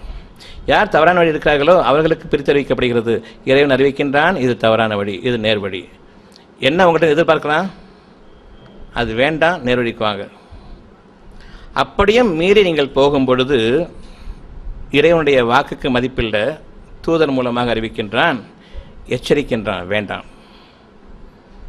இது தவறான வழி, நேர்வழி அறிவிப்பது இறைவன் கான். பிறகு நீங்கள் அதில் போகும் பொழுது உங்களுக்குள் பதட்டம், செய்யலாமா வேணாமா, மாட்டிப்போமோ, எப்படி தப்பிக்கிறது, இன்னும் ஷைத்தானுடைய பாதை அதிகமாகிட்டு இருக்குது. இதை விட்டு விளைகிறோங்கிறது கிடையாது. அப்பொழுது தூதர், இறைவனுடைய தூதர் உங்களுக்கு அறிவிக்கிறார். வானவர் பார்க்க முடியாத அந்த படைப்பு உங்களுக்காக அறிவிக்கிறது, வேண்டாம். இதன் காரணமாக இந்தந்த கெடுகள் இருக்கின்றன, இந்தந்த நன்மைகளின் பக்கம் சேருவதன் காரணமாக இவ்வளவு அனுகூலங்கள் இருக்கின்றன அறிவிக்கிறார்கள். இதையும் மீறி நீங்கள் போகும்பொழுது உங்களுடைய வழிகாட்டை நீங்கள் ஏற்றுக்கொண்டீர்கள். இறைவனுக்கும் கீழ்ப்படியுங்கள். நன்மை தீமைகளை அறிவிக்கும் பொழுது நன்மைகளின் பக்கம் நில்லுங்கள். பிறகு நீங்கள் மனச்சைகளின் காரணமாக தீமைகளின் பக்கம் போகும் பொழுது அங்கிருந்து நீங்கள் விலகிக் கொள்ளுங்கள். ஏனென்றால் உங்களுக்கு தெளிவாக அச்சமூட்டி எச்சரிக்கை செய்யப்படுகிறது, இது தவறான பாதை, நிச்சயமாக ஒரு துன்பம் இருக்கிறது. அதையும் மீறி தூதரையும் மீறி நீங்கள் போகும் பொழுது உங்களுடைய வழிகேடு உங்களுக்கு. இறைவனுடைய வழியில் போர் புரிவது எவ்வாறு? பொறுமையை கொண்டு மட்டுமே. இந்த வழியில் எனக்கு எந்த விதமான இறைவனுடைய வழியில் நான் எந்த வழியை பார்க்கவில்லை, எல்லாம் மூடப்பட்டதாக இருக்கிறது, தவறான வழிகள் திறந்திருக்கின்றன, இந்த வழியை தவிர வேறு வழி இல்லை என்று நீங்கள் நினைக்கிறீர்கள். ஆனால் இறைவனுடைய வழி உங்களுக்கு இறுதியாக திறக்கப்பட்டிருக்கிறது. பொறுமையை மேற்கொள்ளுங்கள். இன்று பொறுமையை நீங்கள் கேளுங்கள். என் இறைவனே, உன்னுடைய வழியில் எனக்கு பொறுமையை கொடு. உங்களால் பொறுமையாக இருக்க முடியாது. இறைவன் நாடினால் தவிர, இறைவனிடம் பொறுமையை கேட்டால் தவிர பொறுமையை கொடுக்கப் போவதில்லை. நான் பொறுமையாக இருப்பேன் என்று கூற வேண்டாம், உங்களால் முடியாது. நான் பொறுமையாக இருந்து கொண்டிருக்கிறேன் என்று கூற வேண்டாம், இறைவன் அருளால் நான் பொறுமையை மேற்கொண்டிருக்கின்றேன், பொறுமையானாக இருக்கின்றேன், இறைவன் எனக்கு இன்னும் அதிகப்படுத்துவானாக என்று அந்த பணிவுடன் இருங்கள். பொறுமைக்கு நிகரான போர் கிடையாது. பொறுமை இன்மையின் காரணமாக போர் உருவாகுதா? பொறுமை இருந்தால் போர் உருவாகுமா? பொறுமை இன்மையின் காரணமாக போர் உருவாகுதா? பொறுமையின் காரணமாக போர் தவிர்க்கப்படுமா? போர் என்ற ஒன்று கிடையாது பொறுமையாளர்களுக்கு. ஷைத்தான்களுக்குத்தான் போர், அவர்களுக்கு எந்த விதமான நன்மையும் கிடையாது. போர் மேகத்தை சூட வைப்பவர்கள் பெருமை கொண்ட பேச்சின் காரணமாகவும், ஆத்திரம் கொண்ட பேச்சின் காரணமாகவும், கோபத்தின் காரணமாகவும், அவசரமாக வார்த்தைகள் தவறுவதன் காரணமாகவும் இவர்களுக்கு நிகழக்கூடிய மகா பெரும் பாதகம். இறைவனுடைய வழியில் போர் புரிவது என்பது பொறுமையை மேற்கொள்வதாகும், போரை தவிர்ப்பதாகும். பெரும் போராட்டத்தை கொண்டு போரை தவிர்த்துக் கொள்ளுங்கள். இன்றைக்கி இலங்கைக்கும் யாழ்ப்பாணத்துக்கும் சரணடைந்துட்டு இருக்குது. நார்வேலேருந்து வந்திருக்கிறாங்க போரை நிறுத்தத்துக்காக. பெரும் போராட்டத்தனம் பண்ணுறாங்க, சமாதானத்தை ஏற்படுத்துகிறாங்க. இவர்கள் இறைவனுக்குரியவர்கள். போரை தவிர்க்க மாட்டேன் என்று இந்த 2 ஷைத்தான்கள் நிற்குது. யார் பேசுன்னு பார்த்துலான்னு சொல்லிட்டு நமக்கு இறைவனுடைய பாதையில் போரை தவிர்ப்பது பெரும் வெற்றியாகும். போரில் சீரழிந்து பின்னர் குற்றீரும் குலையருமாக நான் தப்பித்துக் கொண்டேன் என்பது நான் வெற்றியாளன் என்ற அடிப்படையில் அல்ல, அப்படி அல்ல. பெரும் சீரழிவுக்கு பிறகு நான் ஜெயித்து விட்டேன் என்பது சீரழிவுக்கு நீங்கள் கொடுக்கக்கூடிய சூட்டும் மகுடமாகும். சீரழிவில் உங்களுடைய வெற்றி இல்லை. எந்த அடிவும் இல்லாமல் மனித சமுதாயம் பாதுகாக்கப்படுவதில் வெற்றி இருக்கிறது. நீங்கள் வெற்றியாளரா அவர் வெற்றியாளரா என்பதில்லை. இருவரும் பாதுகாக்கப்படுவதில் நீங்கள் எந்த அளவுக்கு உறுதியாக நின்றீர்கள், உங்களுடைய பங்கு என்ன என்பதில் இருக்கிறது வெற்றி. போர் இறைவனுக்கு பிடிக்காது, பொறுமை இறைவனுக்கு பிடிக்கும். தொடுகை கட்டாயமா? வேண்டுமா? ஏன்? இவ்வளவு நேரமும் தொடுகை தான் உங்களுக்கு கடைபிடிக்கப்பட்டதாக இருக்கிறது. இவ்வளவு நேரமும் தொடுகை எப்படி பேணுவது என்பதை பற்றித்தான் பேச்சு. தொடுகை அவசியம் வேண்டும். இருதயத்தில் தொழுது பழகுங்கள், இருதயத்தில் இறைவனை கண்ணியப்படுத்தி பழகுங்கள், இருதயத்தில் நீங்கள் இறைவன் பாதையில் நிலைத்திடுங்கள். இது தொடுகையாகும். இறைவன் உங்களுக்கு நன்மை தீமையான பாதையில் அறிவிக்கும் பொழுது இறைவனுக்கு கண்ணியப்படுத்தியவாறு நன்மையின் பக்கம் நில்லுங்கள். இறைவனை நம்பிக்கை கொள்ளுங்கள், அவனை கண்ணியப்படுத்துங்கள். உங்கள் மீது இறைவன் திருப்தி அடைவான், உங்கள் பாவங்களை மன்னிப்பான், நேர்வழியில் அதிகமாக்குவான். அதில் எத்தகைய தீங்கும் உங்களை தீண்டாது.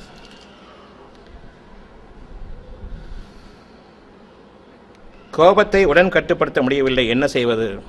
கோபம் வந்துவிட்டால் கட்டுப்படுத்த முடியாது என்று கூறினேன். கோபம் வருவதற்கு முன்பாகவே என் இறைவன் பொறுமையை கொடு என்று நீங்கள் பிரார்த்தியுங்கள். உறவினர்கள் மத்தியில் இறைவழி வாழ்க்கையை வாடும்போது மன குழப்பங்களும் அமைதியின்மையும் ஏற்படுவதை தடுப்பது எப்படி? உங்களுக்கு உறவினர்கள் உங்களை சார்ந்தவர்கள் மட்டுமே, உங்கள் மனநிலையை சார்ந்தவர்கள் மட்டுமே. நன்மைக்கு நன்மையாளர்கள் தான் உறவு. நீங்கள் ஏற்படுத்தி கொண்ட இரத்த பந்தங்கள் உங்களுடைய உறவு அல்ல. அதில் உங்களுக்கு மிக பெரும் கேடும் மன அமைதி இன்மையும் இருக்கிறது. நிம்மதி கெடும். இன்று யாரும் யாருக்கும் சொந்தமில்லை, அமைதி நிலவுகிறது. உங்கள் வீடுகளுக்கு போங்கள், அமைதி கெட்டுவிடும். அவர்கள் உங்களுக்கு உதவுவார்கள் என்று நினைக்கிறீர்கள். இங்கு இறைவன் உதவுவான் என்று இருப்பதன் காரணமாக அமைதி இருக்கிறது. அங்கு மனிதர்கள் உதவுவார்கள் என்று நீங்கள் இறைவனுக்கு இணை வைக்கும் பொழுது உங்களுடைய அமைதி கெடும். அவ்வாறு அமைதி கெடும்பொழுது இறைவன் பக்கம் திரும்புங்கள், இறைவனே அமைதியை கொடு என்று கேளுங்கள், போதுமானது. இறைவன் அறிவிப்பான். இந்த உறவினர்கள் காரணமாகத்தானே உங்களுக்கு அமைதியின்மை ஏற்படுகிறது, அவர்கள்ட்ட விலகுங்கள். அப்படி என்றால் நாளைக்கு நல்லது கெட்டதுக்கு ரெண்டுக்குமே நான் தான், நீ எவரும் கிடையாது. நல்லது கெட்டதுக்கு ரெண்டுக்கும் யார்? இறைவனா மனிதர்களா?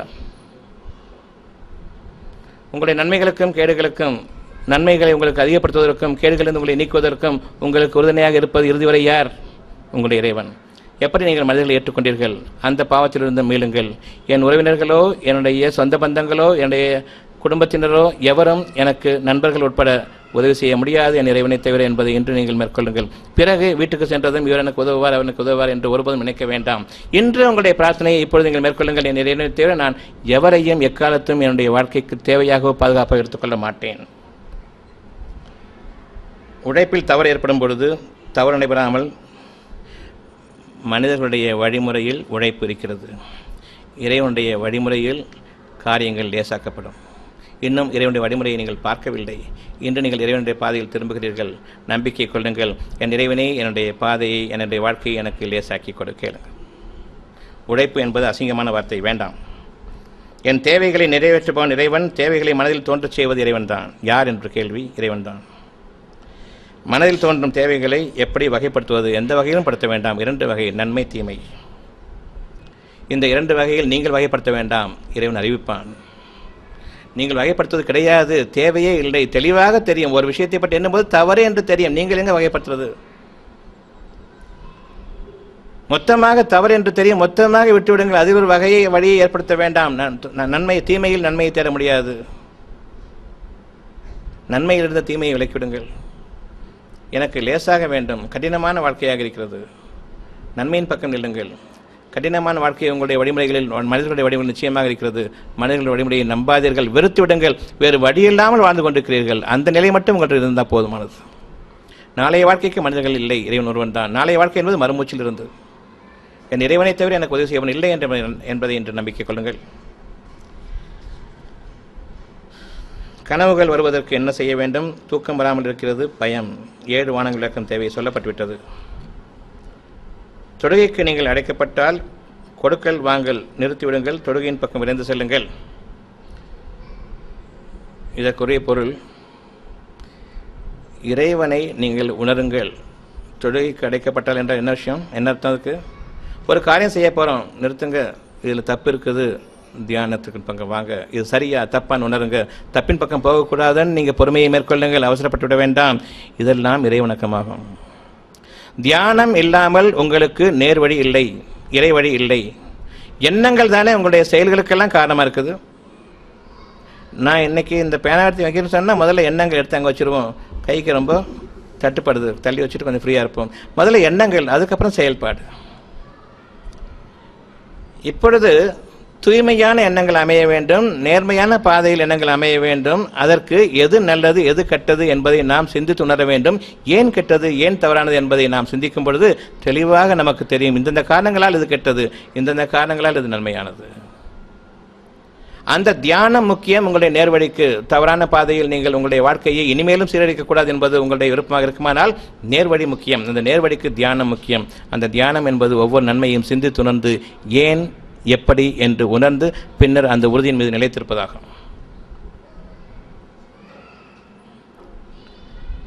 இறை வணக்கம் என்பது தியானத்தின் அடிப்படையில். அந்த தியானத்தில் நீங்கள் இறங்கிவிட்டால் நேர்வழி உங்களுக்கு தெளிவாகும். நீங்கள் தானே நடத்தப்படுவீர்கள், சடங்குகள் அல்ல. இந்த 3 கட்டிடங்களிலும் நடைபெறும் சடங்கு அடிப்படையில், உருவத்தினுடைய அடிப்படையில் நீங்கள் செய்யக்கூடிய ஒரு வணக்க வழிபாடு அல்ல. மனதில் இறைவனை நீங்கள் திருப்தி செய்யுங்கள், அது வழிபாடு. நன்மையின் பக்கம் நில்லுங்கள், வழிபாடு. ஆத்திரமும் அவசரமும் பட்டு தவறான பாதையில் இறங்கிவிட வேண்டாம், இறைவனை கண்ணியப்படுத்தியவர்கள். பின்னர் இறைவனுடைய பாதைக்காக பொறுமையை மேற்கொள்ளும் பொழுது இறைவன் உங்களை பற்றி திருப்தி அடைகின்றான், தன் புறத்திலிருந்து நன்மையை அருள்கின்றான். அந்த பாதையில் உங்களுக்கு இனி சங்கடங்களோ சிக்கல்களோ பிரச்சனைகளோ கிடையாது. கைமேல் பலன். அதற்கு முன்பாக இருதயத்தில் அமைதி. அந்த அமைதி உங்களுடைய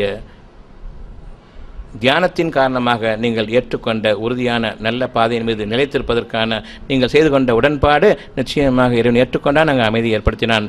இந்த அமைதிக்குரிய கூலி விரைவில் வர இருக்கிறது, தவற விட்டுவிட வேண்டாம். எந்த சமயத்திலும் இருதயத்தை பாதுகாத்துக் கொள்ளுங்கள். நேர் நிலையில் இருக்கக்கூடியது அந்த முள், இந்த பக்கம் அந்த பக்கம் அசைய வேண்டாம். மகிழ்ச்சியின் பக்கமும் போக வேண்டாம். பெருமை கொண்டவர்கள் உங்களுடைய கவலையின் பக்கம் ஆகிவிட வேண்டாம். இறைவனை பற்றி நிராசைப்பட்டவர்கள் நீங்கள். நிம்மதியும் அமைதியும் சாந்தமும் சமாதானம் இப்பொழுது முதலாக அதையே வேண்டியவர்களாக இருங்கள். வேறு எதுவும் வேண்டாம், பணம் காசு வேண்டாம், தன்னால் வரும்.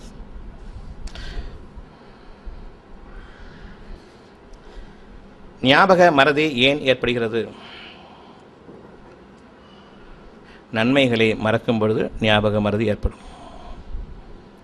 இறைவனை மறக்கும் பொழுது உங்களுடைய காரியங்கள் அவ்வளவும் தலைகீழாக புரண்டு போகும். ஒரு உண்மையை மறைப்பதற்கு 1000 பொய்கள் பேச வேண்டியிருக்கும். உண்மைகள் மறக்கும் பொழுது உங்களுடைய நன்மைகள் உங்களை விட்டும் நீங்கி விடுகின்றது. ஞாபக மறதி நன்மைகள் நீங்கும் பொழுது உருவாகக்கூடிய உங்களுடைய பொய் பித்தலாட்டங்களுக்கு உபயோகப்படக்கூடிய அந்த ஒரு மனப்பாங்காகும்.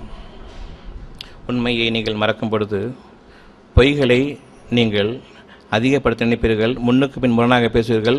முன்பு சொன்ன ஒரு வார்த்தையை பின்னுக்கு நீங்கள் மறந்துவிட்டு அதற்கு மாறாக பேசுவீர்கள். 1000 பொய்யை நீங்கள் விலைக்கு வாங்குவீர்கள். ஞாபக மறதிக்கு காரணம் நீங்கள் நேர்மையான வழியிலிருந்து தவறிவிட்டீர்கள் என்பதாகும். அது மறந்துவிடுவது நல்லது. ஏனென்றால் பொய்கள் மறந்து போகும், உண்மைகள் மறக்காது. இன்றைக்கி இவ்வளோ சொல்லிக்கிட்டு இருக்கும் பொழுது அவ்வளோ உண்மைதான் சொல்கிறீங்களா இல்லையா? மறந்தா போயிட்டீங்க. அந்த உண்மைகள் முன்னுக்கு பின் முரணாக ஒருத்தருக்கு சரி ஒருத்தருக்கு இல்லைன்னா படுது இல்லையே. உண்மைகள் நிலையானது, அதில் ஒன்றுக்கு மேலே கிடையாது.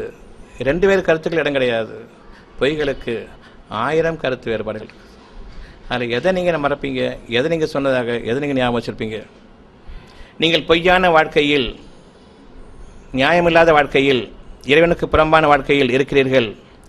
நீங்கள் வாழ்ந்து கொண்டிருக்கக்கூடிய அந்த வாழ்க்கை உங்களுக்கு துரோகமானது, மனிதனுக்கு விரோதமானது, இறைவனுக்கு நயவஞ்சகமானது. நீங்கள் மறந்து விடுவது நல்லது. இறைவன் மறக்கடிக்கின்றான். அந்த பொய்களை நீங்கள் ஞாபகமூட்டுவதன் காரணமாக மேலும் உங்களுக்கு கேடு. மறந்து விட்டீர்கள், நன்மையானது. இறைவனை மறக்காதீர்கள், மறக்க முடியாது. ஞாபகத்தில் வைத்துக் கொள்ளுங்கள். இறைவனை மறப்பதை விட கேடு எதுவும் இல்லை. உங்களுடைய காரியங்களை நீங்கள் மறந்து விடலாம், அதில் தவறில்லை. நீங்கள் ஞாபகம் வைத்துக் கொண்டதற்காக சண்டையை அதிகமாக எழுப்பீங்களே தவிர மறந்துட்டு 1000 சண்டைகள் குறையும். மனிதர்களை மறந்துவிடுங்கள், இறைவனை ஞாபகத்தில் வையுங்கள். இறைவனை மறக்க முடியாது, மனிதர்களை மறப்பது நல்லது.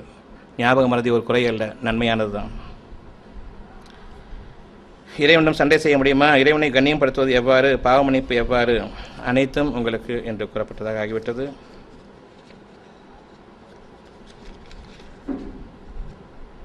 கர்ப்பப்பை ஆபரேஷன் செய்து கொள்ளலாமா? இரத்தப்போக்குக்கு என்ன செய்வது? கர்ப்பப்பை ஆபரேஷன் செய்து கொள்ளலாமா? இரத்தப்போக்குக்கு என்ன செய்வது? டாக்டர்கிட்ட கேளுங்க. இரத்தப்போக்குக்கு ஒன்றும் செய்ய முடியாது. இறைவனிடம் கேளுங்க, குணமாகணும். நம்புங்க, போதும்.